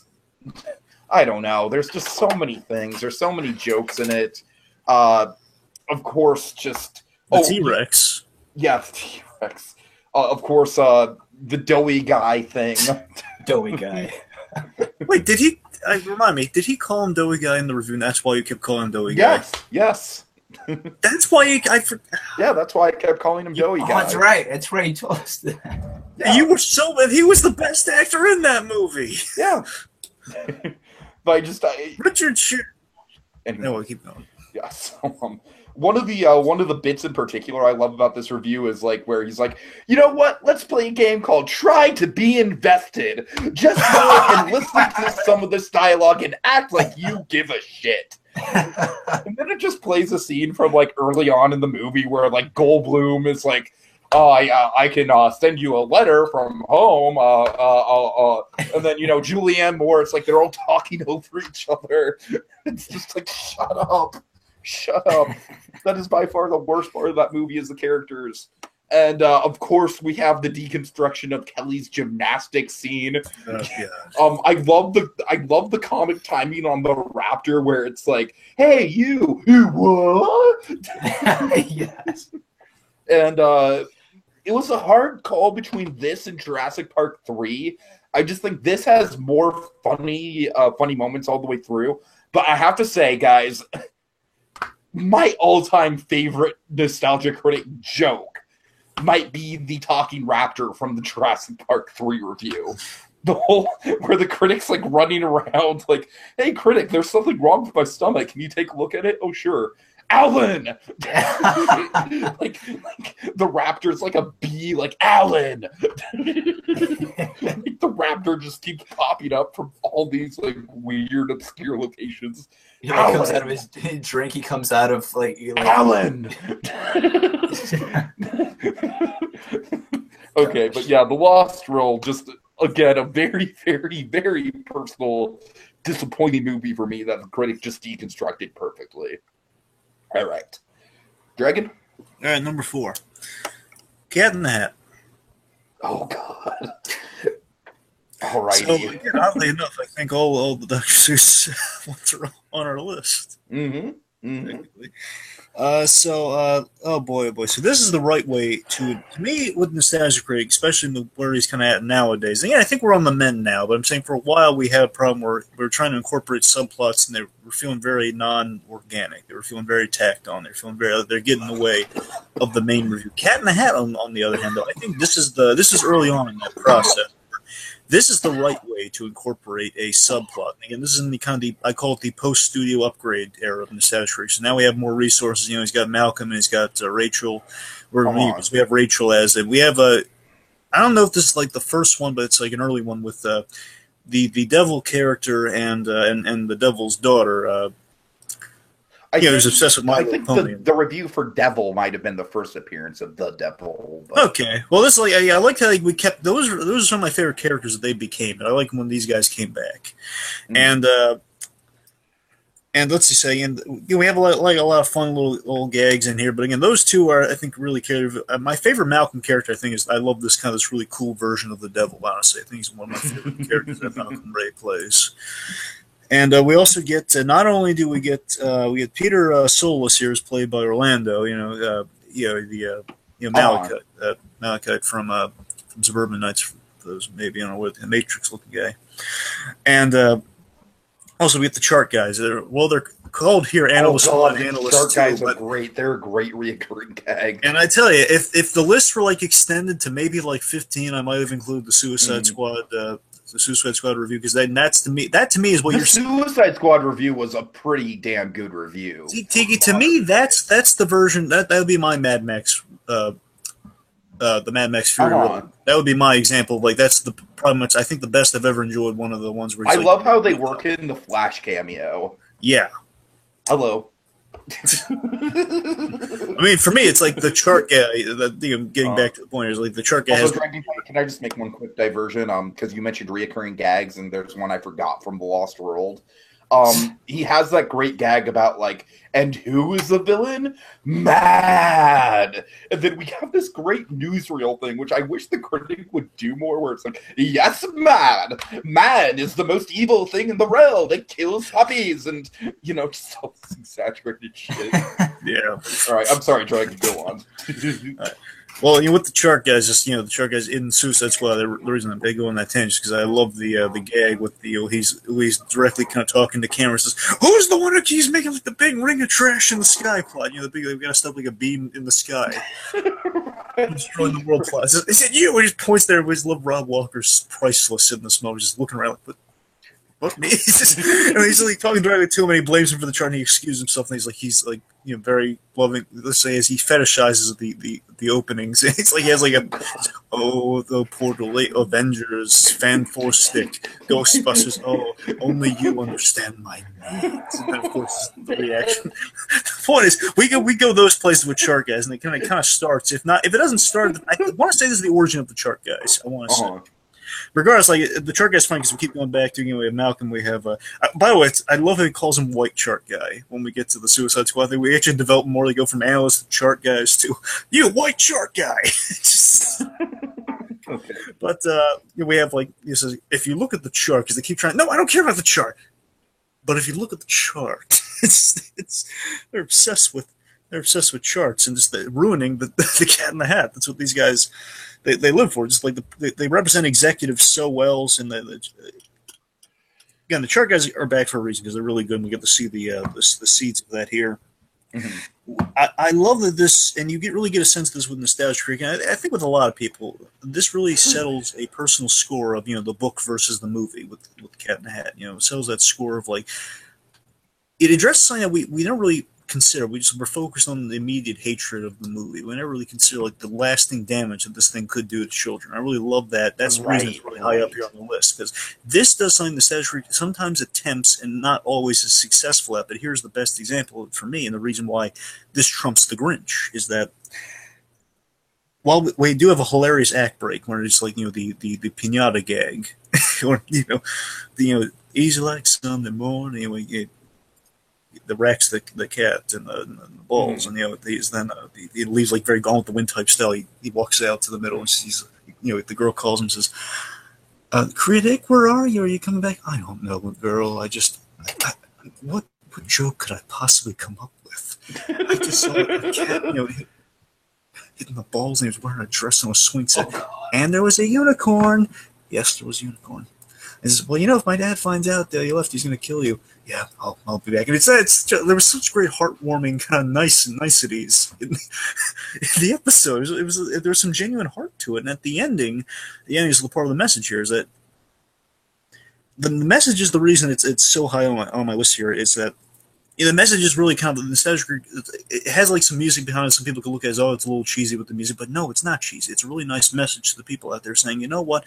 Yeah, I weep for the generation that's going to grow up with this movie instead of the book here. And the book's still reaching children today. We got to go with, the great source material over this highly commercialized, this lazy, we're just going to put in a movie for, quote unquote, for kids to enjoy. We're making, dirty jokes in there with the cat in the hat, that the hat represents other things. We're doing all these stupid cheap gags with the sell things instead of just being a genuinely good story that kids can learn from, like the original Cat in the Hat was intended to be. And then we have this beautiful bit of Rachel. Oh my God, and I gotta tell you, she's so adorable. Obviously she's on her knees, but it's funny. It's just she's so adorable. It's such a beautiful moment. This is why the girl's going off to do better things. So, she went off and now she's an actress. I hope things are going well for her. But to be fair, we got Tamara out of it, and I love Tamara. So true, Tamara is also good. I'm saying also a lot of love for Rachel. But the point is, Rachel has this beautiful bit where she looks up and she tugs on the critic's jacket. It looks so cutesy, and she has the book. Says, "Mr. Critic, oh God, I like your book better than the movie." Oh my God, my heart breaks every time I watch that. And then the devil's walking her off, and it's such a happy ending. That's the reason that Cat in is so darn nice, and that's so high on the list. Anyway, moving on. All right, Sandy, 4. Number 4, I have Thomas and the Magic Railroad, which I feel sparkle. Exactly. Yep, that's the best gig in that thing. I feel like from what I've seen in the whole nostalgia critic society, that this movie is very prominent. It's one of the ones people remember the most. Mm-hmm. It's just the humor that comes out of it. Obviously, the film itself is a mess. I know all three of us have a ton of nostalgia for it. Oh yeah, that's basically the only reason why people like it. Love that bridge scene. Which one?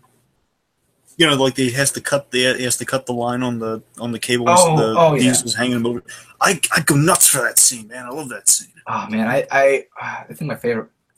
So intense and wonderful. It is, and it is. I'm not sure what my favorite part would be, but that is a great scene. Oh man, just the way he just completely destroys Alec Baldwin's performance, which is you can't deny that Baldwin this has got to be probably one of the hokiest performances of his career. He has this great gag about Baldwin where he says, "Oh, please, 30 Rock, give him a show so he can trade his thinness and his dark hair." Basically, so he'll be overweight with gray hair, but he'll be talented and have a show. Or I feel it's also there's things I feel like he didn't go far enough into its backstory. Like there was this show back in like the mid '90s called Shining Time Station, which is basically where the whole I love that show back. Yeah, it's basically where the whole thing with Mr. Conductor comes from, and the station, all that whole real world stuff. George Carlin. Yeah, exactly. And he was puzzled. He was really puzzled, and he was making fun of it. This makes no sense. Why are they not freaking out with this little, 5'5" man walking around? I also love how melodramatic Peter Fonda is in the movie, and how Critic kind of dissects that. Yeah, the opening is really good. Where he thinks it's a joke. The prompt for the opening was saying Peter Fonda, Alec Baldwin, and Mara Wilson. Why is she in this? I don't know. Mara Wilson. And then Tom's the thing. Okay, who wrote this? And it was whispered, like Rob's whispering through all of this. No, it's actually it's the thing. It says, he just looks at the Tom screen. is the thing. Yeah. Oh, yeah. So, I don't know how much history he like how much he read up on it, but. Nothing can really save the movie from being, the mess that it is. Of course, all the edit changes and everything. Of course, what Neil talked to us about before. But I wish he would have read a little bit more on it. I think it would have made a little bit more sense.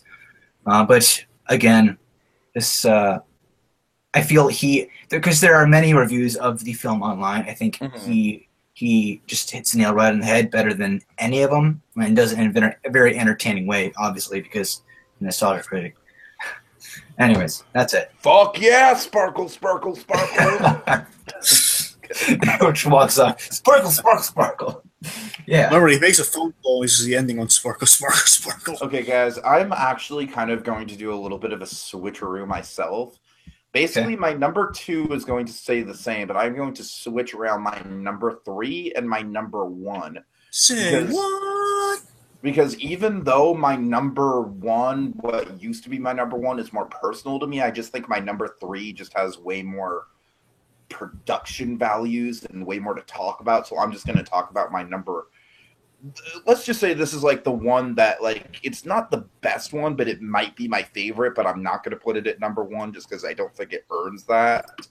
But one of the very, very early reviews of The Critic, kind of in that time span I was talking about, where, like, after he started That Guy with the Glasses and I came back to it, like, that was one of the reviews that I've, like, caught up on, was The Wizard. There's a couple things that really stand out. Of course, I think one, like, early on in The Critic style, I think one of his great things that he's just sort of abandoned in his style is just kind of like pulling random clips from the movie that kind of like exemplify his point. You know what I mean? Of course. Right. Like he has this great thing with with Beau Bridges and Christian Slater, like getting really close. Really uncomfortably close. You ambiguously gay duo. Oh God. Of course. Yeah, and the ambiguously gay duo. Yeah, of course. You know it. I know it. The reason I love this review is fucking Lucas.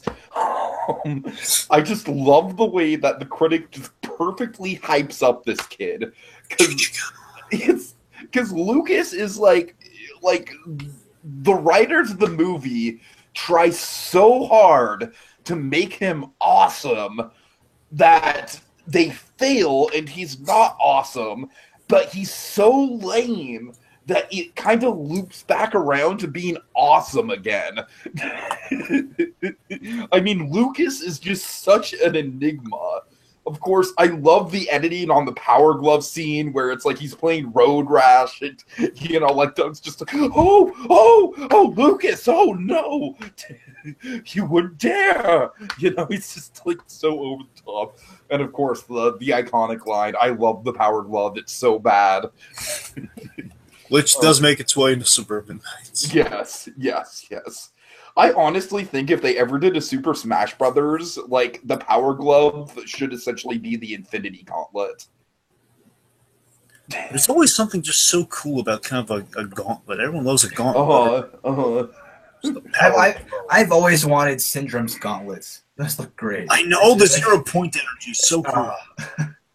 So yeah, the Wizard, like I said, it was going to be my number 1 just based on pure nostalgia, and I love the timing, and also just me and my friends used to quote the hell out of this review. Like, this is one of those reviews that we just California especially. Yeah, that was the line, Dragon. California. That line kept coming back in other reviews. California. Yeah. So yeah, it's kind of like a good. Like I said, this is like, I think this is the best early critic review.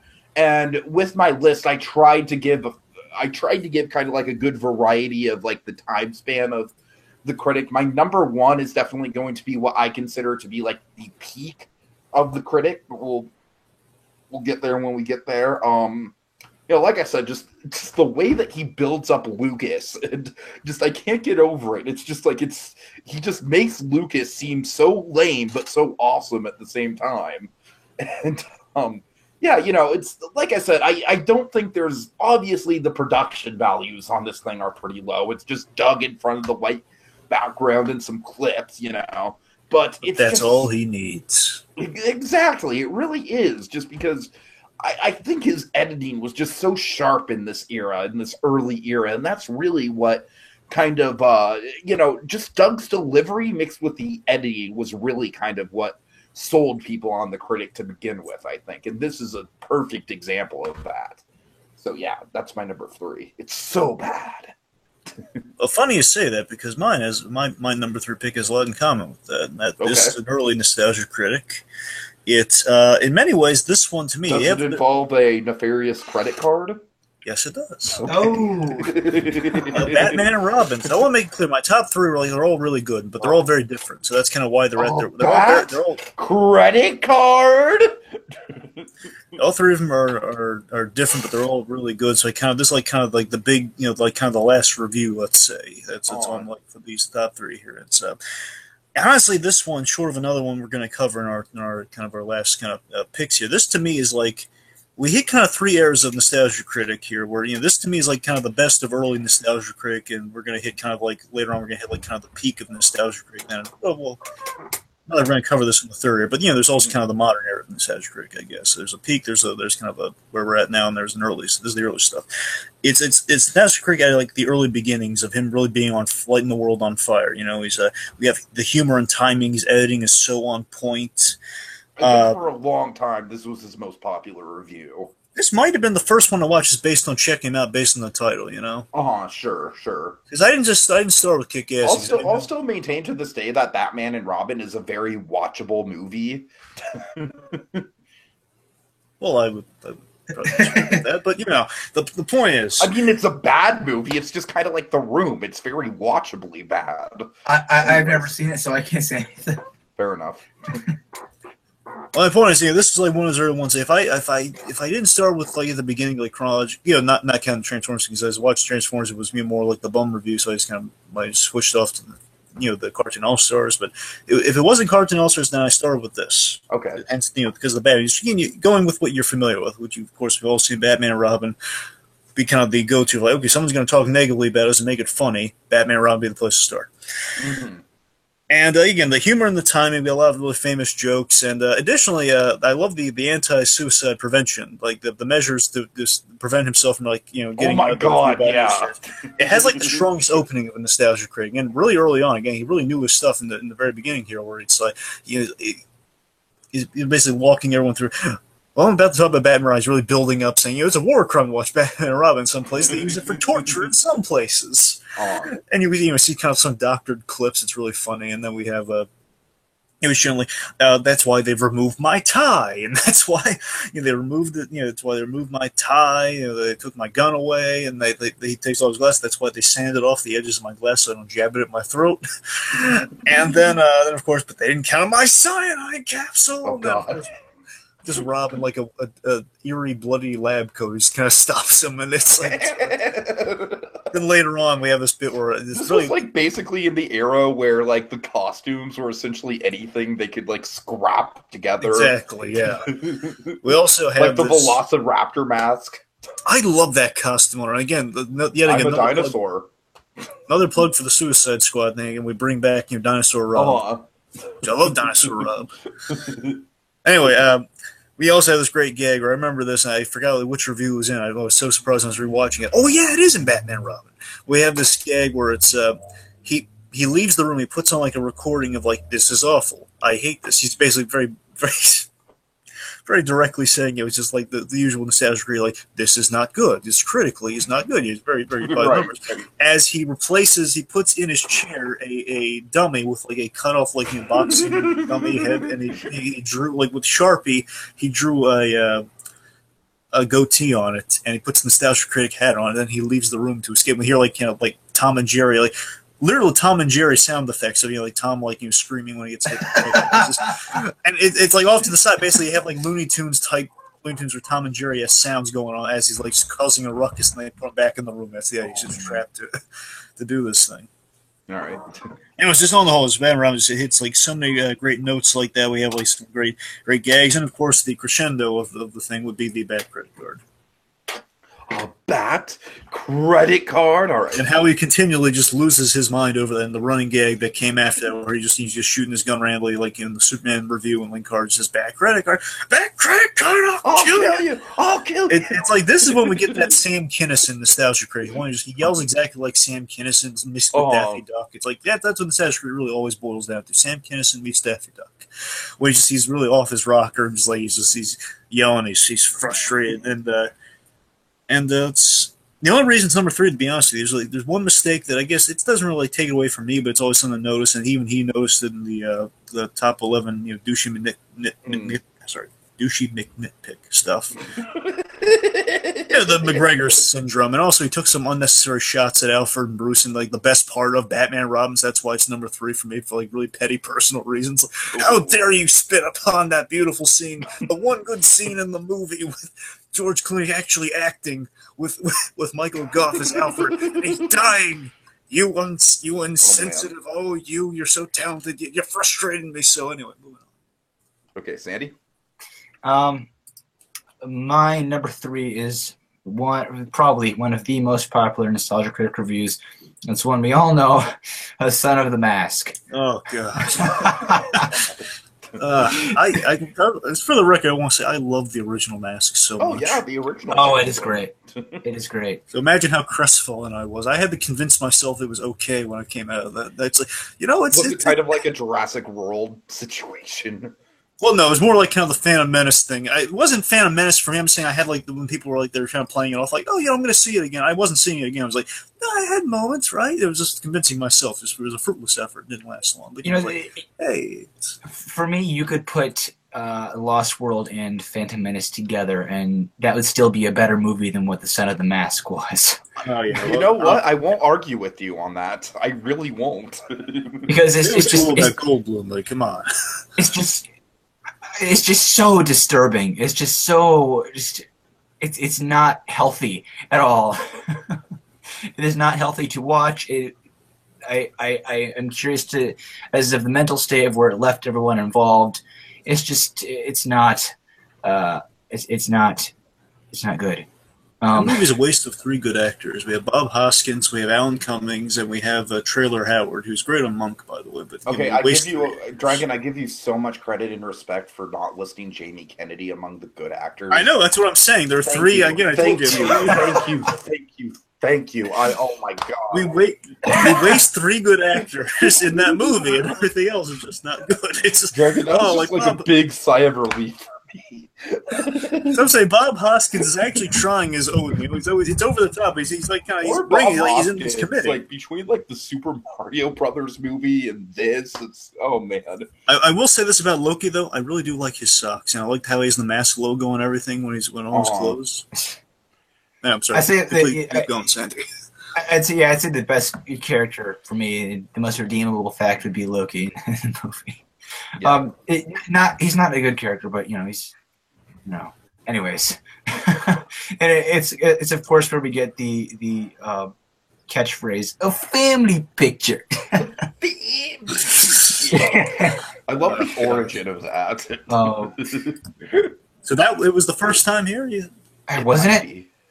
I think so. I think you're right. I'm just saying because I think the colors in the mask, some of the mask style, the green and the green and blue, which I think is what they keep going forward. So the family picture, you have like the psychotic dog trying to kill the babies. It sounds like family picture type gag. Oh yeah, like the dog being dragged, I think by the baby, and like his eyes are out of his sockets and like they're bouncing all over. It's like his empty sockets, and it's like a family picture. I'm just gonna do a quick honorable mention that didn't quite make it onto my list. Oh God, unless it's one of I'm gonna hold off just on the off chance that I don't think it's one of Dragon's top two, but I'm not sure, so I'll hold off. Okay. Anyways. That's pretty much all I have to say about it. It's yeah. I think I'd probably just be repeating myself with all the other ones I've talked about. It's basically the same thing. All right, guys. So my number two, and this is basically number two just for the sake that I'm not like repeating every single list, including the official one on Channel Awesome of the top Nostalgia Critic episodes. You gotta give The Room props. I mean, goddamn, come on. What The Room, I think, was, honest to God, the biggest impact that the Nostalgia Critic has ever had on pop culture. Because nobody really knew what that movie was before that review, and now The Room is infamous. I really do think The Room is like the most mainstream that the critic ever got in terms of introducing people to a movie and people really just latching on to said movie. He basically created a whole fan base for The Room, and I think that in itself is just reason to put this review super high up there. Has Tommy ever thanked the critic or acknowledged him? He did. I'm glad you mentioned that, Sandy. Because yes, Tommy Wiseau, let's just say he's had a very up and down relationship with the critic over the years. Oh boy, I can imagine that. Because when the review first came out, like, he was pissed, and then everyone started like basically the critic gave Tommy Wiseau his career of like, come to my midnight screenings and I'll be there. You can see me, Tommy Wiseau. And if it weren't for the critic, like, Tommy Wiseau would not have a career like that now. So, but then Tommy Wiseau just went off the deep end and started like copyright striking all of the copies of The Room, like not just the official one uploaded to Channel Awesome. But to be fair, that's reportedly his people. Is it? Reportedly. His people, sure. Well, I'm saying that when the critic people. Well, I'm saying the critic did his parody where he said like Tommy Wiseau was cool with it, but like his guy was like, Mr. Wiseau's very offended. Again, I emphasize Tommy Wiseau's people. Okay. But I mean, what can be said about the actual review? The thing I love about the review is that literally it writes itself. It's like every single moment from that movie could be a joke in a Nostalgia Critic episode without even hearing any of the critics' commentary for it. I mean, I don't even know where to start. There's just so many great ones. Of course, I love his deconstruction of the Denny character. Denny is just... I think Denny is probably the most fascinating character in The Room for me, just because of how odd it is. Kid can't take a hint. I know, right? I just like to watch you guys. Let's see. I love... I mean, I don't know. Like I said, it's hard to even really talk about this. Football. Yes, of course. It's hard to even really talk about this movie all that much because, I mean, the review... Because, as I said, I mean, like, I've talked about the movie so much, and I think the movie and the review are almost kind of, like, simultaneous with each other. Like watching the movie is literally just an extension of watching the review. It's just as funny, except you're just getting more of it. You're getting the full thing. The build up in the setting, Tiki, that's not bad. You can hit it with the review. What, San Francisco? Well, no, remember the build up where everyone's like throughout the review, like Obscurus Lupa, like all the cameras. Oh my god! Yeah, okay, yeah, right. Critic, we reviewed it. You don't have to do it. And she's like, no, I like one of the few times I've liked Obscurus Lupa. Yes, I agree on that. It's like critic, you don't have to. I must Lupa, and then I think Linkara might have had a cameo. Yeah, he did. And the nostalgic loophole.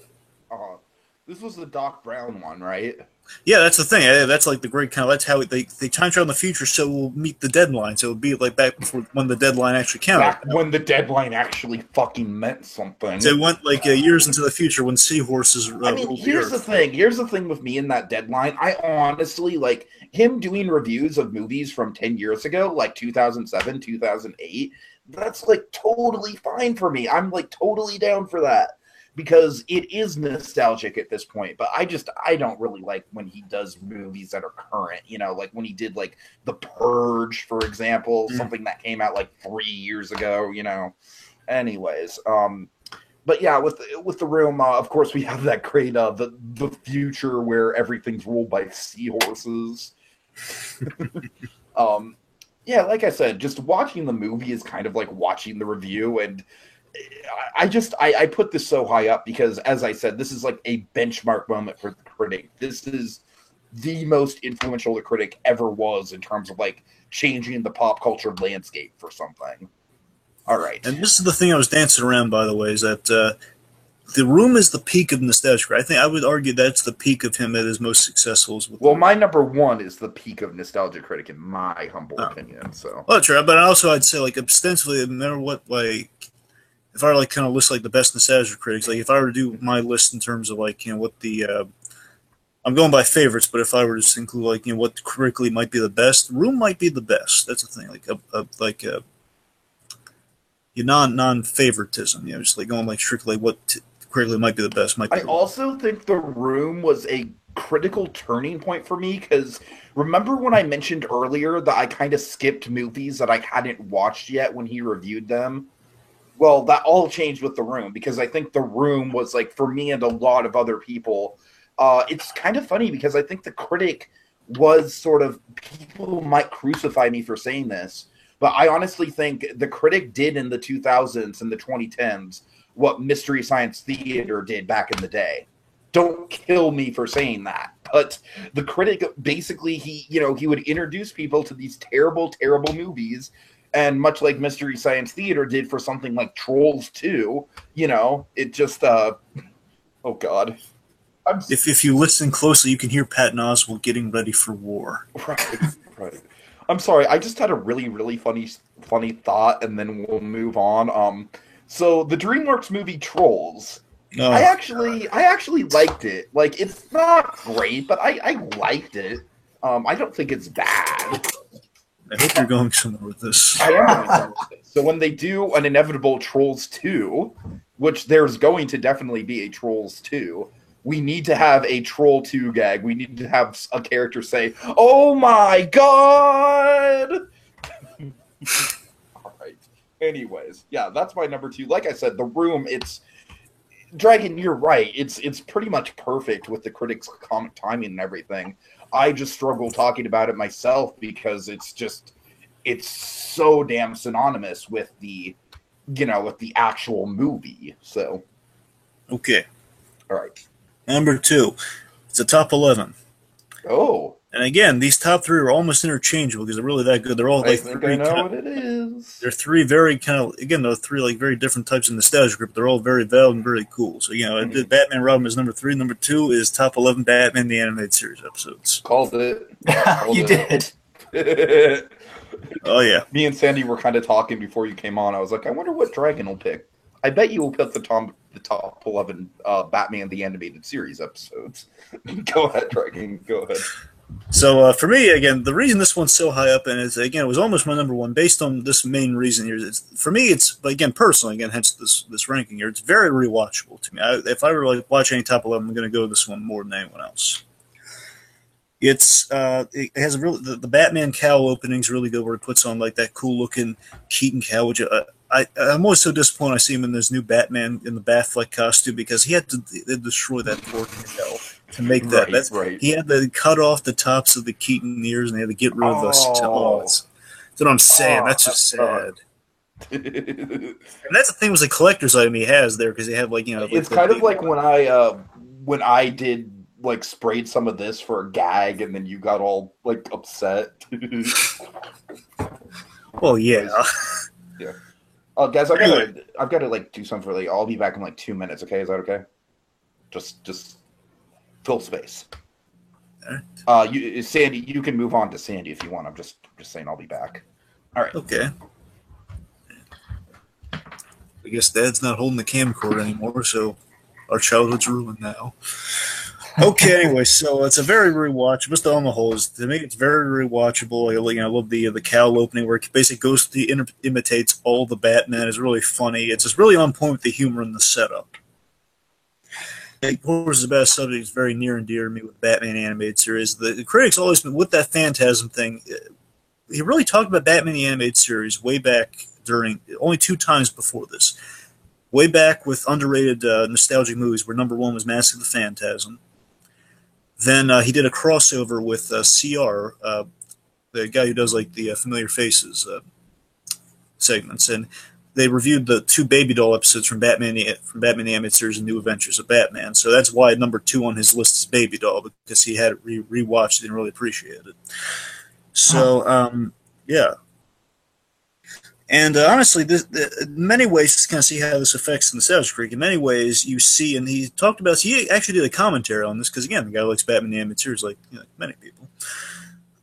It really shows seeds of what the Nostalgia Critic, and mainly Doug Walker, really takes away when he's writing characters. He said a lot of the anniversary specials already kind of modeled off elements of the Batman Animated Series, like especially the number 1 pick, which was Almost Got Him, which is basically villain team-up episodes, which is very much a lot of contrasting personalities, much like the anniversary specials, like contrasting. Like, people have their own stories, and they kind of meet up, and they have a lot of people are going to like try to double cross each other at every turn, very much like Batman villains do, do constantly.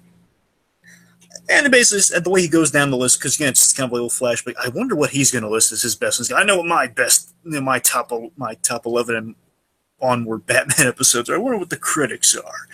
And it celebrates it's a way of celebrating the brilliance of Batman the Animated Series, and also it show you the impact it had, much like with Why So in the Room. Paul Dini, and very much like Roger Ebert. Paul Dini liked it. He tweeted, and he framed that tweet as well with the Roger Ebert. See again, it's the top. It's always one of my go-to for. It's my go-to top 11. Like Batman runs almost a go-to for like classic nostalgia critics. That's my number 2 top 11 Batman animated series episode. Sandman, go on number 2. I just have a question regarding yours. Oh yeah, sure. Please. How many times has he brought up Batman the animated series? Because I feel like it's kind of a. Yeah, I'm gonna wait for your response first. Or just to tie in what I was. Yeah, he's a. Well, he's done 2. He's done 2 episodes. He's done 2 things about Batman animated series. Again, he brought up with Phantasm, and he brought up the series specifically when he did a review with someone else. So 2 okay, times. so it's only a couple times, right? Yeah, I mean now he's done a little bit more. I'm saying back then when this happened, this is like the 3rd thing he ever did talking about the animated series. Because I feel like it's the same thing with Spider-Man. I don't think there's only like 1 or 2 times he touched on the Spider-Man movies, whether it be Andrew Garfield or the Tobey Maguire films. I know he did the a top 11 list, or like a pro and con video from the original trilogy. I'm not sure, but yeah, honestly, that's something I think would draw a few more people in. I know I'd like to see that. Yeah, he did top 11 dumbest Spider-Man. Yeah, that's what it was. From Sam Raimi. And then he did Old versus New for Amazing Spider-Man, Spider-Man 1. I think that's what the Old versus New was. It might have been for 2. It might have been for like Spider-Man 2 versus Amazing Spider-Man 2. It was one of them. All right. Well, that'd be nice to see that get revived again on his channel. Anyways, my what was it, number 2 now? Yeah, number 2. Let me find it. I have Doug's first movie. Now, you know what's funny? I'm sorry, Sam. Just real quick, I wanted to mention I saw this one in theaters too. I had a personal connection with Doug's first movie. It was one of my early movies. What year did that come out? 2003, 2? God, it was either 1 or it could have been 1 or 3. Anyways, I know it was in those first early years of the. Anyways, I've never liked Doug. I've never liked the TV show. I love Nicktoons, but there are quite a few I still haven't seen. Rocco being one of those. Doug being one I just don't like altogether.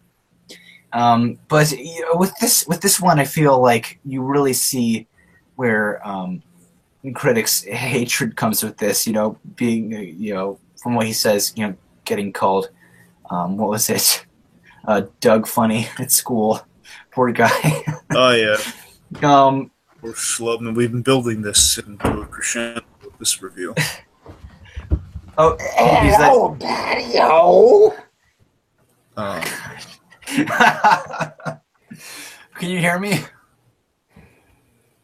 Yeah, I can hear you. I have my headphones in right now, guys. I just want to give Hipster Donald a brief cameo because, oh boy, Hipster Donald was inspired by the Nostalgia Critic and everything like that. Yeah, yo, yeah. Okay. I'm done. All right.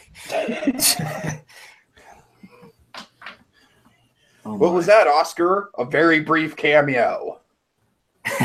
All right. I was I feel so let down right now. He told me he was going to bring Hipster Donald, and I didn't know when or where, so I just going with it. Anyways, honestly, you just reminded me, so I was like, "Oh shit, that's right. I do have to do that." Oh yeah, that's right. Anyways, I was talking about Doug's first movie. That's my number 2. Doug's first movie. Oh yes. My god.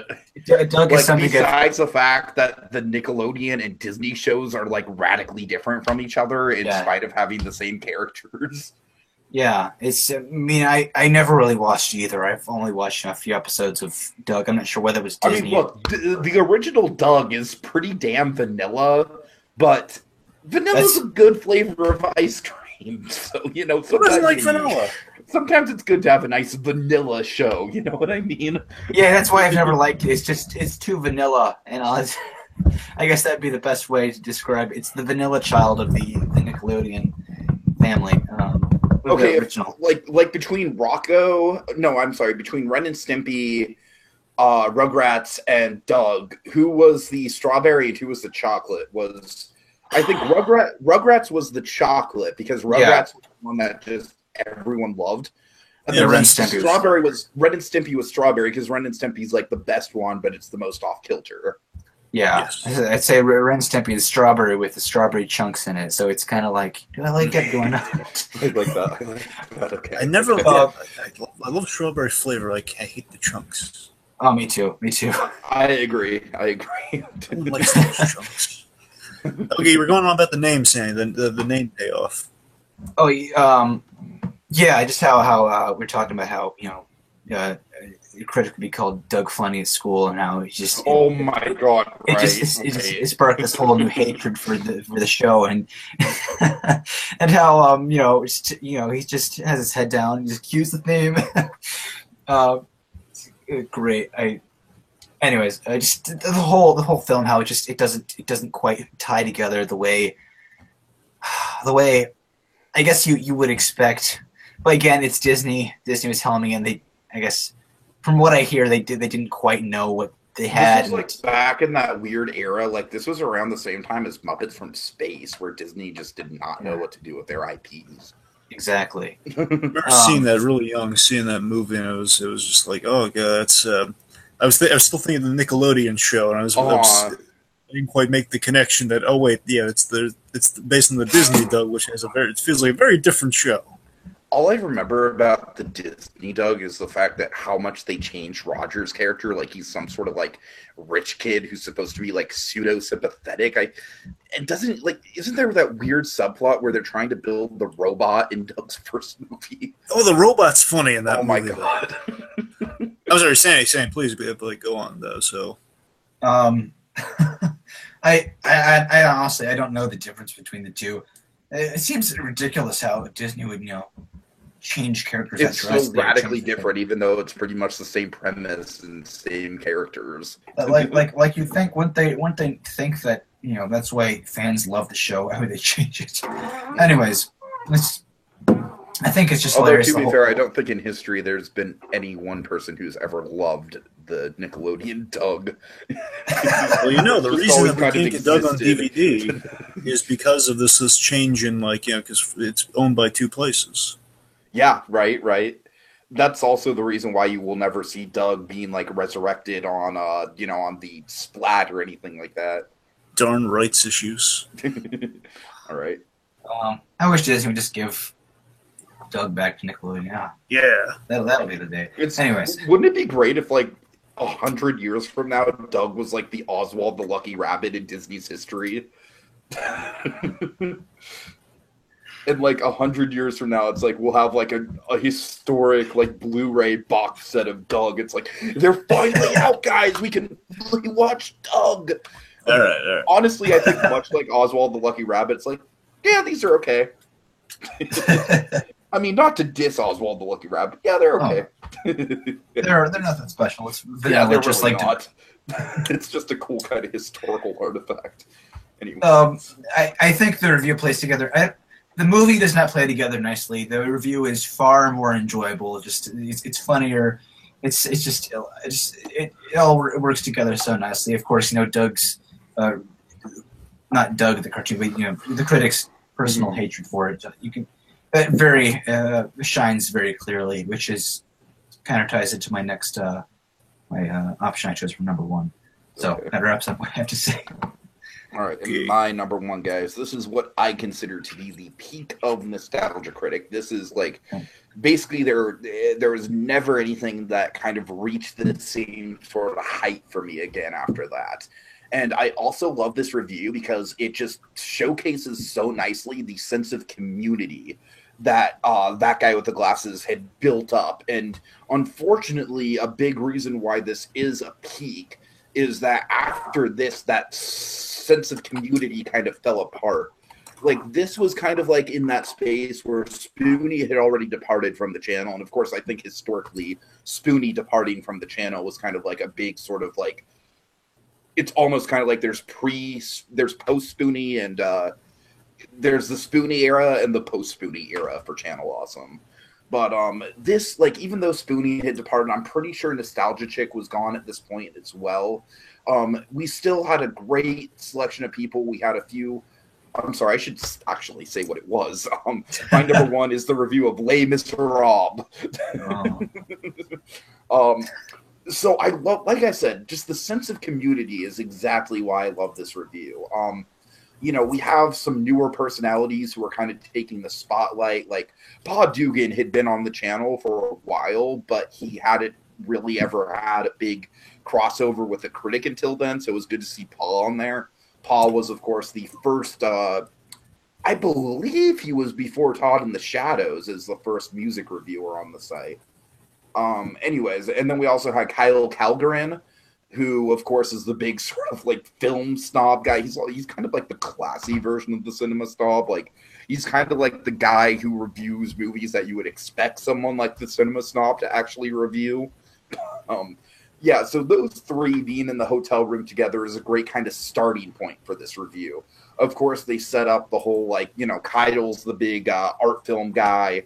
Paul is the big music guy, and the movie kind of mixes both. I love how that's the reason why those two are specifically the people that the critic has helping him.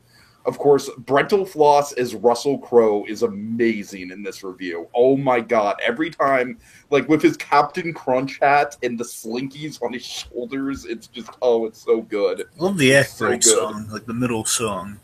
One Big Song, yes. Yeah. One Big Song, like, this is by far, I think, the most impressive production that the critics ever put on. I mean, he might have more CG in his later work, and he might have more sets and props in his later work. But the fact that this was all filmed at a convention, and yet it totally has the feel of a musical, you know what I mean? Like, those songs are catchy. Like, they're damn good songs. They need to set more reviews in hotels. Really do. They do. Like Dragon, yeah, as you said, One Big Song. I mean, that's the most epic lead into a commercial ever. It's amazing. And all the songs have a purpose. I love Linkara's song where he's Anne Hathaway. Yeah, exactly. He's like, I wish I was in this review. I was barely in the Moulin Rouge one. Oh, man. Also, Moulin Rouge, I think, might be a better critique of the actual movie because I love how the Moulin Rouge review kind of takes on different points of view on the movie and different opinions on the movie. I just think this eclipses Moulin Rouge for just the sheer number of songs and the production values and gags and everything. Let's see, anything else? Of course, I love the platypus bunny thing. Like, wow, this review is taking on more subplots than the actual movie. We don't need any more. Platypus bunny! Just, I love the timing of Todd just bursting in, like, guys, I just saw the most amazing thing. And then, like, both Doug and Kyle are just like, nope, it's a platypus bunny, you guys.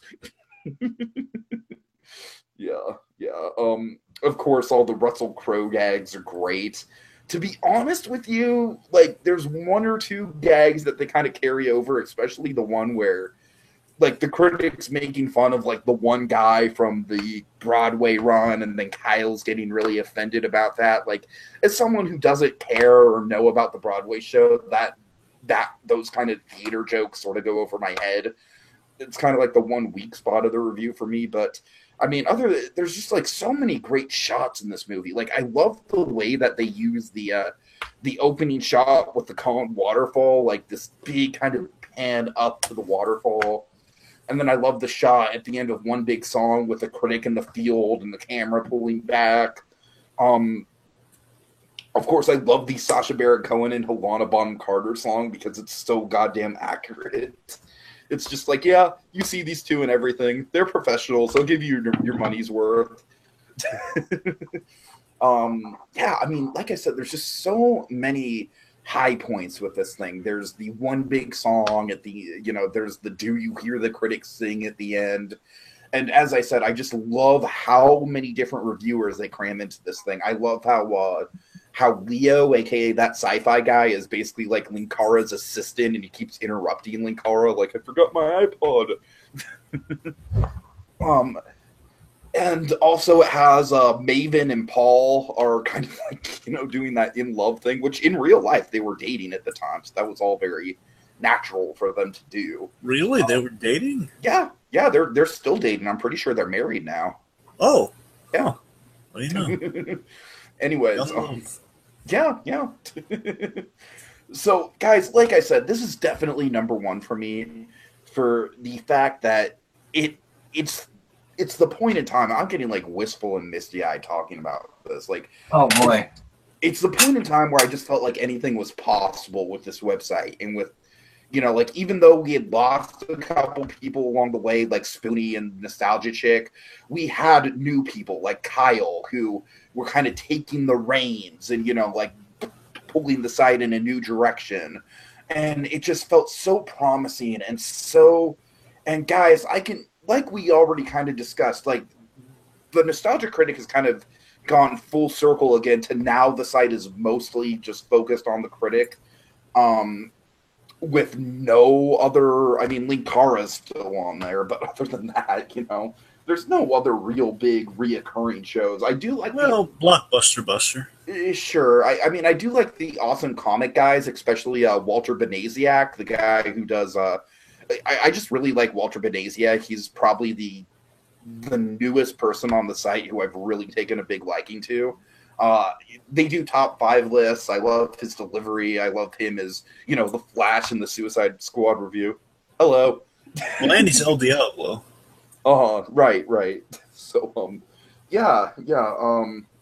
But like I said, man, I miss the days when that guy with the glasses felt like a community. It felt like it was actually worth getting invested into the side reviewers' content so that you would, you know what I mean? It was almost kind of like a cinematic universe for reviewers in a way where, you'd watch the Linkara stuff and you'd even watch the reviews of, I mean, I didn't watch many obscure Slupa things, but I watched some Phaelus stuff, it's like, and of course the Brad Jones stuff. And then they'd all kind of come together for those anniversary movies, which were essentially the Avengers movies. Yep. And like I said, this was filmed at a time where it was post To Boldly Flee. It was post the Nostalgia Critic revival. It was post the Spoonie drama. So it wasn't like the community was perfect. but I think this review was perfect, and I think it's a perfect representation of how much fun it was to be involved in this website and to follow all of these different personalities, and how cathartic it was to see all these different personalities come together for a piece of content. It's just a fucking awesome review. All right, I'm done. All right, my number one, the Animaniacs. Yep, Animaniacs. Yep, had a feeling. Yep. Good choice. Good choice. So again, honestly, this one again, the only reason this one's above Batman, the Batman Animated Series top 11 list is, and they're really close. Again, they're all very different. This is a tribute. We have tribute. This top 11 list. There's a review. It was kind of like top 3 spots. This to me was such an. Every time I think of this one, I always get back to this really happy kind of this place with it, where it's like it was such a great surprise of a video, and it had. It's basically your equivalent to my Don Bluth thing, right? Essentially, yes. In many ways, it was sort of this. It had the balance I was talking about here. It's kind of the balance of a kind of like on the. I don't want to just. This is going to be a bad comparison. I'm saying it's mainly Siskel and Ebert in terms of the informative quality, but also it's funny too. Like just for the top 3 list of it all, I would say like Batman and Robin. Let's just for more proper comparison. Let's say this is like the top 11 Batman animated series meets the Siskel and Ebert review. So it's something very nostalgic meeting something very informative. It's also got some laughs from the Batman view. Batman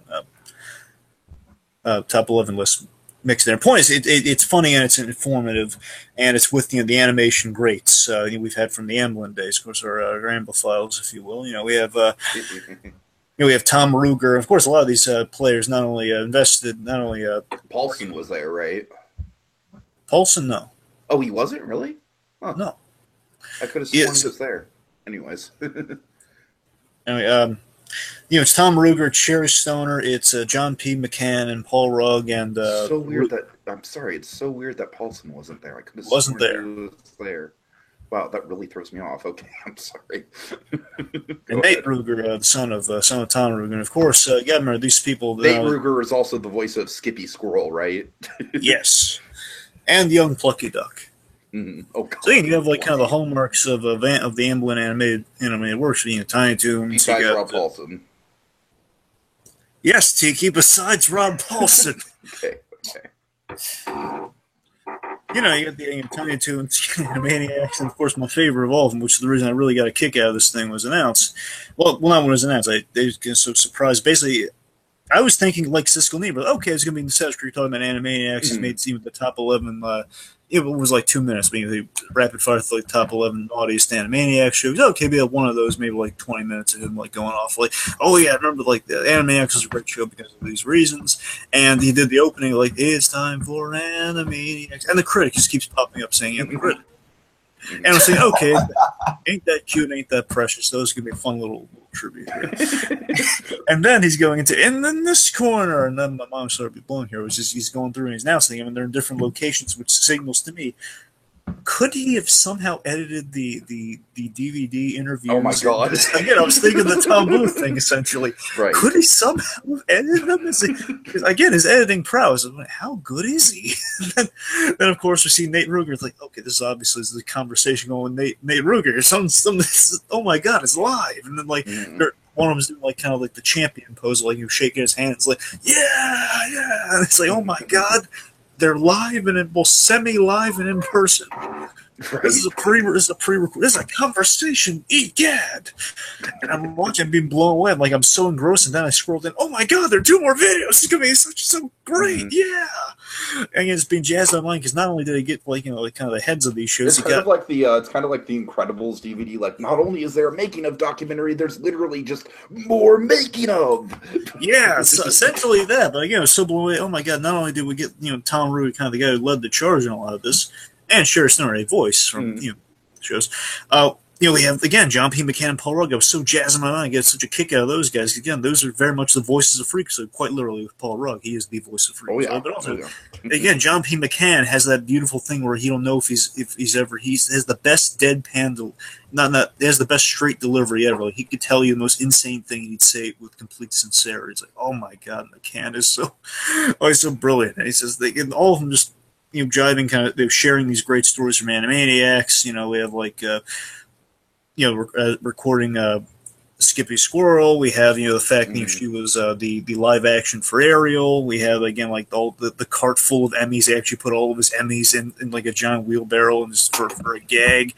And we also jokes intercut here. So he was very much in character as the nostalgia critic, while still again giving a very genuine interview and discussion with these guys. So it's the best kind of. It's kind of the end point you imagine with nostalgia critic. He's a guy who is mingling with icons of nostalgia. Like kind of what we have with him now. Again, it's kind of like this is sort of like the kickback, relax version of nostalgia. He's hit the ceiling of success, and now he's enjoying it. Right. So again, overall, the Animax Trivia is just it's a surprise, and still it's so good without even being a review. It's that good. It's incredibly watchable. Right. Okay, Sandy, moment of truth. All on you, no pressure.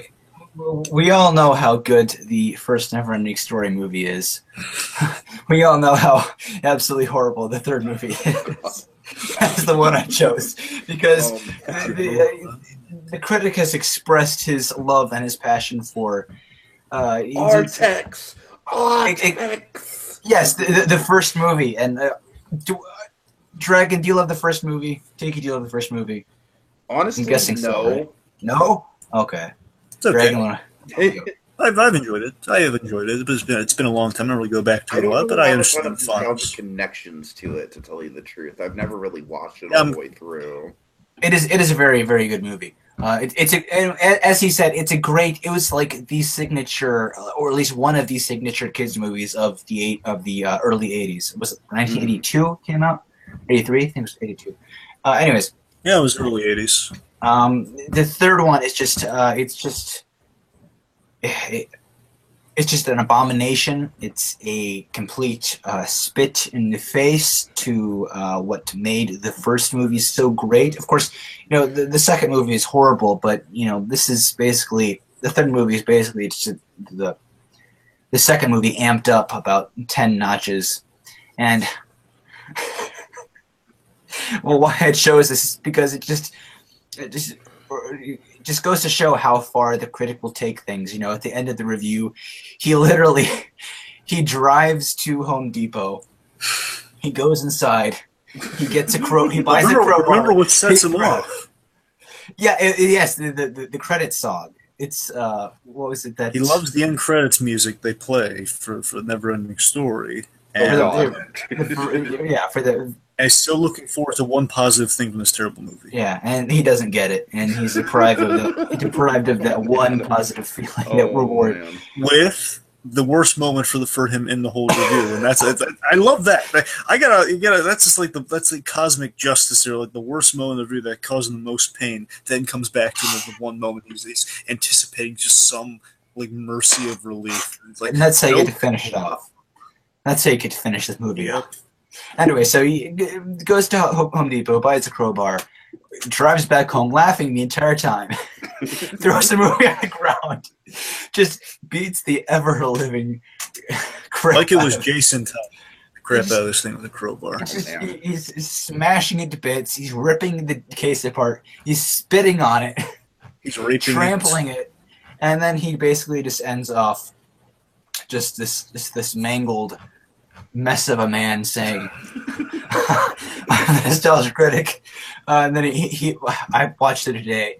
What did he say? It was welcome. What's one down? It's the beginning of sequel month. Yes, one down, and then he just walks off.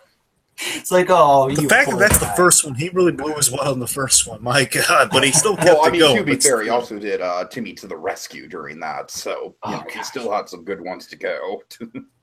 Oh yeah. So yeah, that's basically it.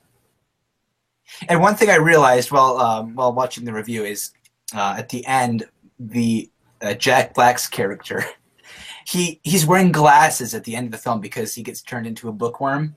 He's wearing glasses, and he looks like R.L. Stein from Goosebumps. Oh, my God. So that's like the young R.L. Stein. I sent that to Bjorn, and he was like, oh, my gosh, the origin of R.L. Stein. Oh, man. That's great. Most ridiculous origin known to man. One thing, this is kind of off topic, though, but still relating to the critic. One movie I think he should review, or at least consider reviewing, is The Last Unicorn, which don't know if you guys have seen that or not. I have seen that, yes. Yeah. My sister has more of a connection to it than I do, but yeah, I know of it. I really have no connection to it. I mean, I've watched it a few times when I was little, but I honestly, I think that's never one. done Brave Little Toaster, has he? I don't think so. I think he's touched on it once or twice, but I don't think he's Yeah, ever. like I know that's one of the I know that's one of the reviews that he said he'd never do. Like he did a top 11 things he'd never review, and that was on it, and that made me really sad because I think the Brave Little Toaster is just tailor made for Critic.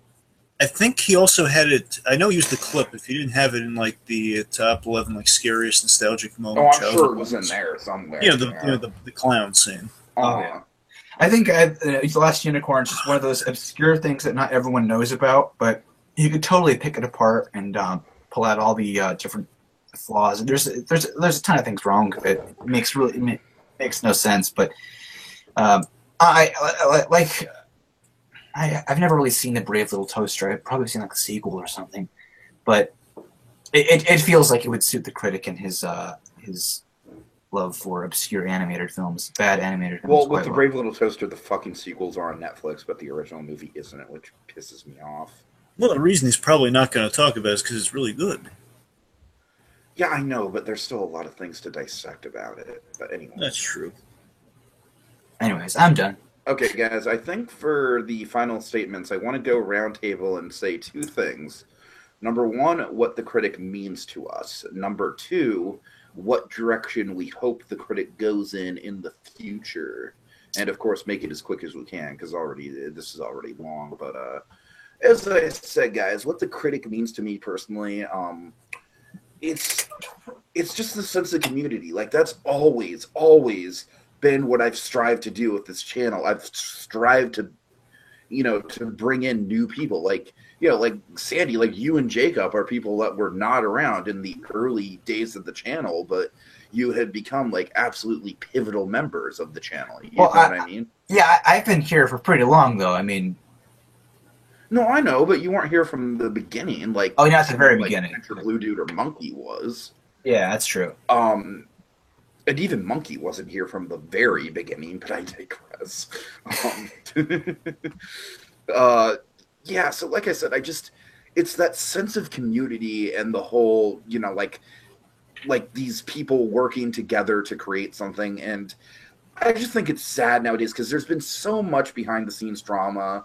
There's been so many people who have left the site over the years. I know there was a big kind of falling out with a lot of creators when Obscurus Lupa got fired from the site. I know that was like a big controversy I don't even want to touch on because it involves some, let's just say, some not so flattering claims from both parties on that issue.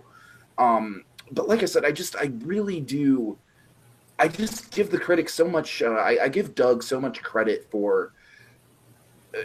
Even if it didn't last, that sense of, like watching people's videos and getting invested into their personalities and getting invested into their senses of humor and the running jokes. And it wasn't just the critic. It was people like Linkara, people like Film Brain, who I really miss, and I wish Film Brain would go back to doing bad movie beatdowns.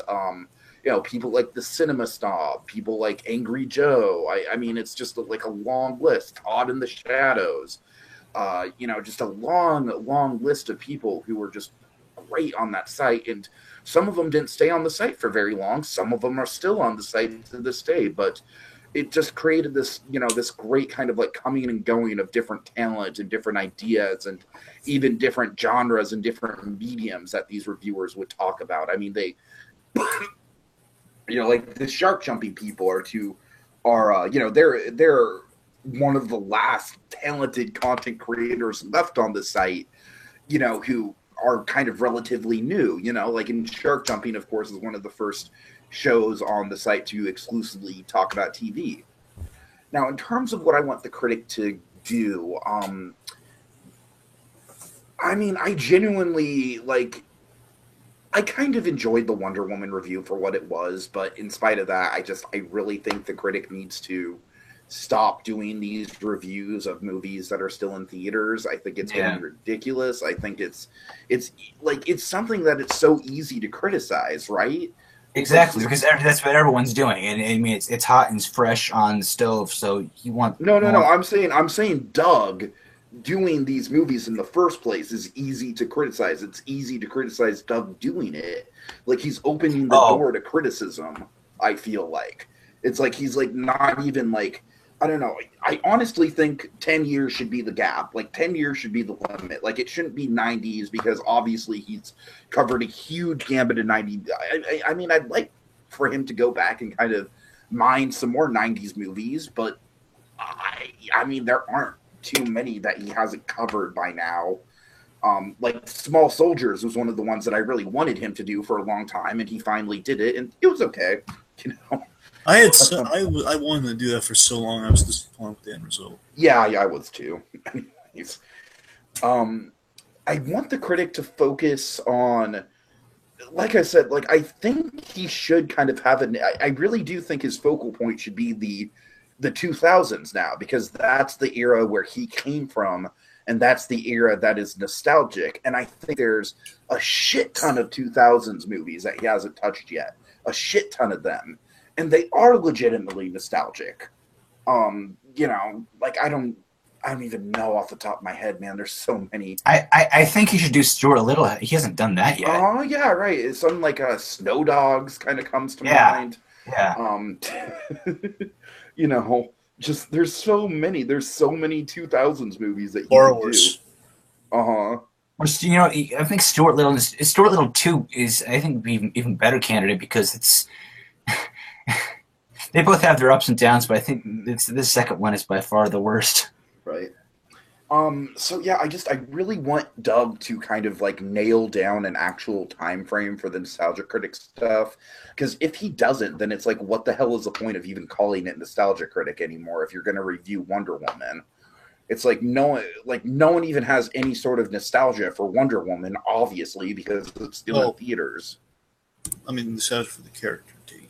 Okay, look, I understand that that's something that he kind of uses as like a crutch, like, oh, I'm talking about the nostalgia for it. Fuck that. But that's a fucking scapegoat. That's a fucking scapegoat. And you know it, Dragon. You know that's a scapegoat.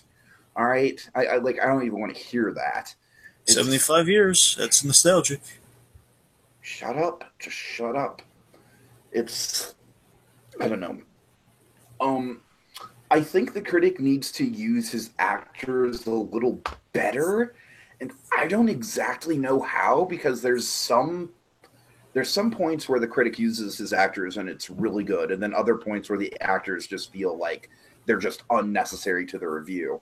I don't think it's necessarily a bad thing if you have a review where the actors just kind of pop up for a cameo and then it's the critic most of the time. I think honestly part of what kind of drags modern critics down a lot of the times is that he's looking for things for the actors to do when really he should just be focusing on the movie. So yeah, I mean that's really about it. Regarding that, I think everything should just tie together. Nothing should be, forced in. You have a script. You shouldn't have to force characters in. It should all just kind of come together naturally. Exactly. I mean, like Cat in the Hat. That all came together very naturally. Right. And Les Mis as well. Les Mis came together incredibly well. And Son of the Mask. I mean, I think at this point it's a pipe dream to have that same sense of community back, what I was talking about with Les Mis and everything. I really wish they'd try harder, though. I really wish they would try harder because at this point with the content that they do put on the channel, it's basically just like, hey, look at the stuff that we like from YouTube. I mean, when Chris Stuckman joined Channel Awesome, I was like, Chris Stuckman is already such an established presence on YouTube. There's literally 0 point for Stuckman to be on Channel Awesome. It's just he's just there because he's popular and because Channel Awesome's popular, so it's mutually beneficial, I really wish we'd go back to, taking people like the Shark Jumping people and the Blockbuster Buster and, and like Walter Benaziac and the Awesome Comics people. I really want to see that sort of community cross over more. And I realize it's hard, and I realize that it's like that crossing over kind of caused some of the drama to begin with, but man, guys, I can't even tell you. Like I said, I literally get misty-eyed remembering what it used to be like to be a fan of that guy with the glasses and to know all the contributors and everything. So that's it. That's my piece. This is already going on way too long, so be quick with it, guys. I guess just briefly, the status quo always boils down to the very simple premise. It's a guy in front of there's a guy going through a movie, and they have someone very vested in the '90s getting very, very worked up over in the grand scheme. So I was trying to find the words here. It's someone just very ingrained in nostalgia, voicing kind of how things don't hold up as well, but also could be better in the '90s. How we were a little bit easily impressed back then. Now we have a little bit of foresight, and it's a very well edited reviews, very simple. So a guy in front of the camera, which a lot of people replicated that style. I think he did it very much the best way you could. Back then, we've just built on from there going forward with nostalgia creators. To me, it will always be that it's the guy very passionately talking about movies. And you have like these fun gags here and there, and like basically again we have a very Looney Tunes take with the overreactions. Again, Kinnison meets Looney Tunes with the most parts of the guy.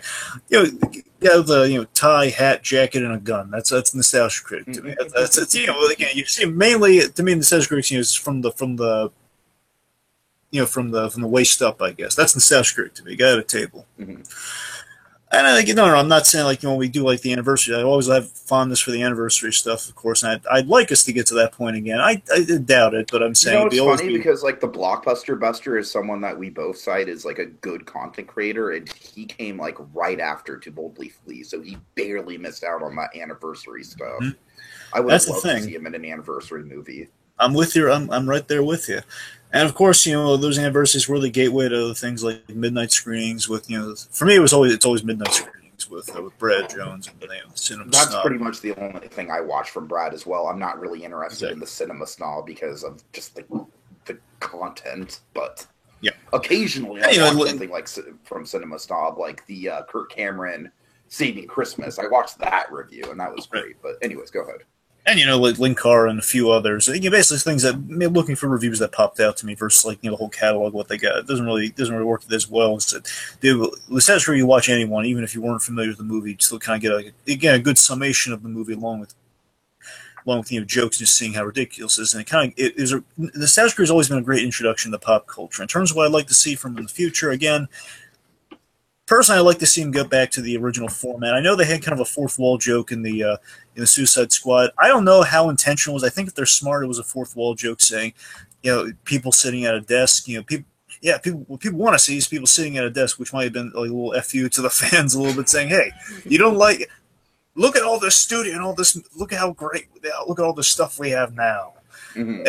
I don't know how direct that was because Goodman's talking about the opening of Suicide Squad. They're all sitting at a desk eating. Eating the steak and going over the files and stuff.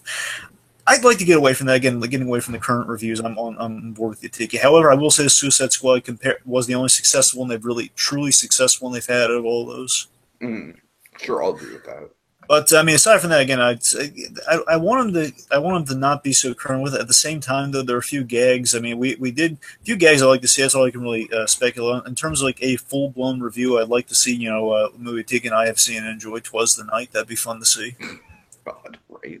Bryan Cranston TV Christmas movie. That'd be a lot of fun to see. What? I wouldn't be surprised if at one point he did the Disney Channel original movies as a Disney-cember.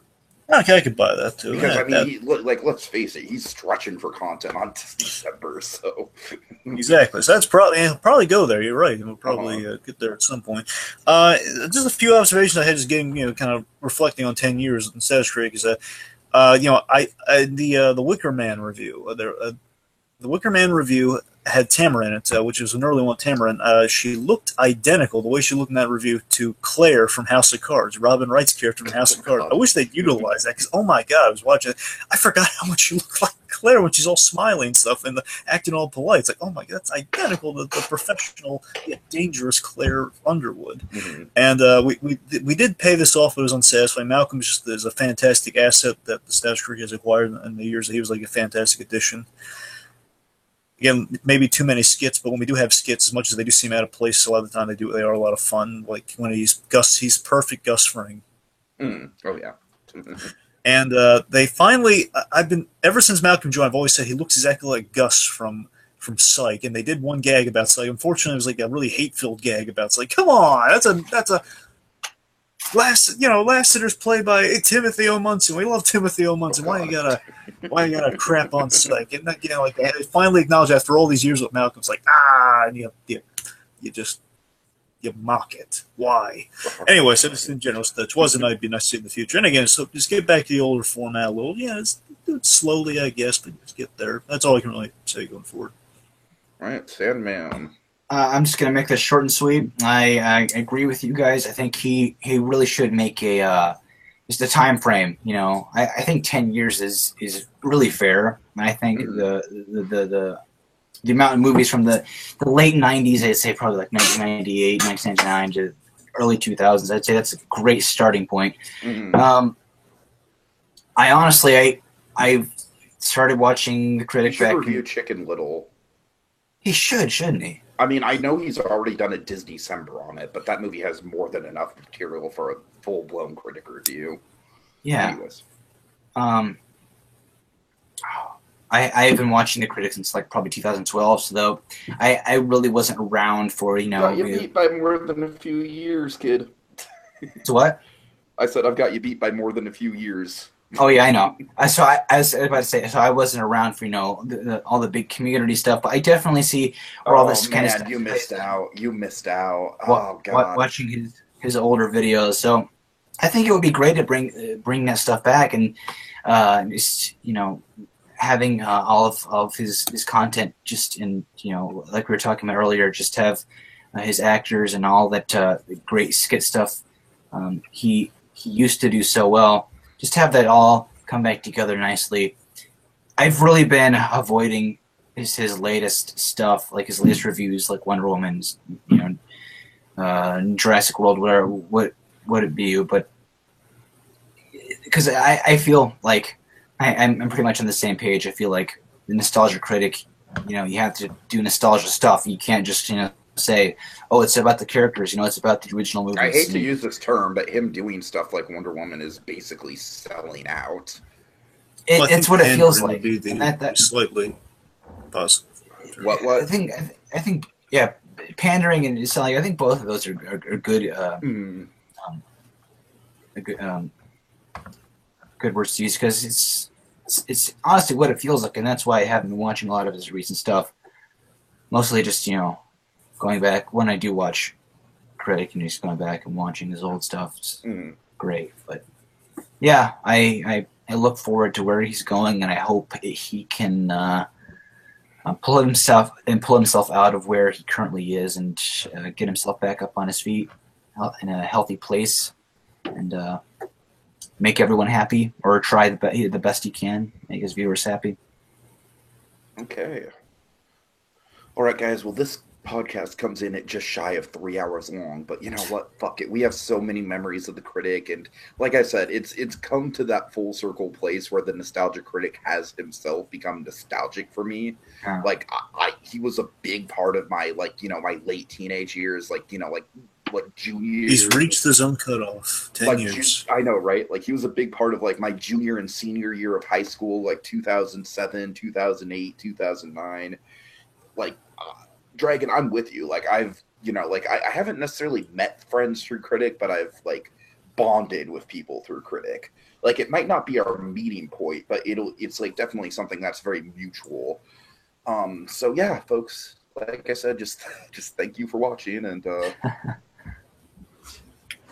and tune in again next time on List Media, the show where we I'm sorry. Tune in next time, folks, where we'll round up and rank again. A bad credit card. I'll kill you.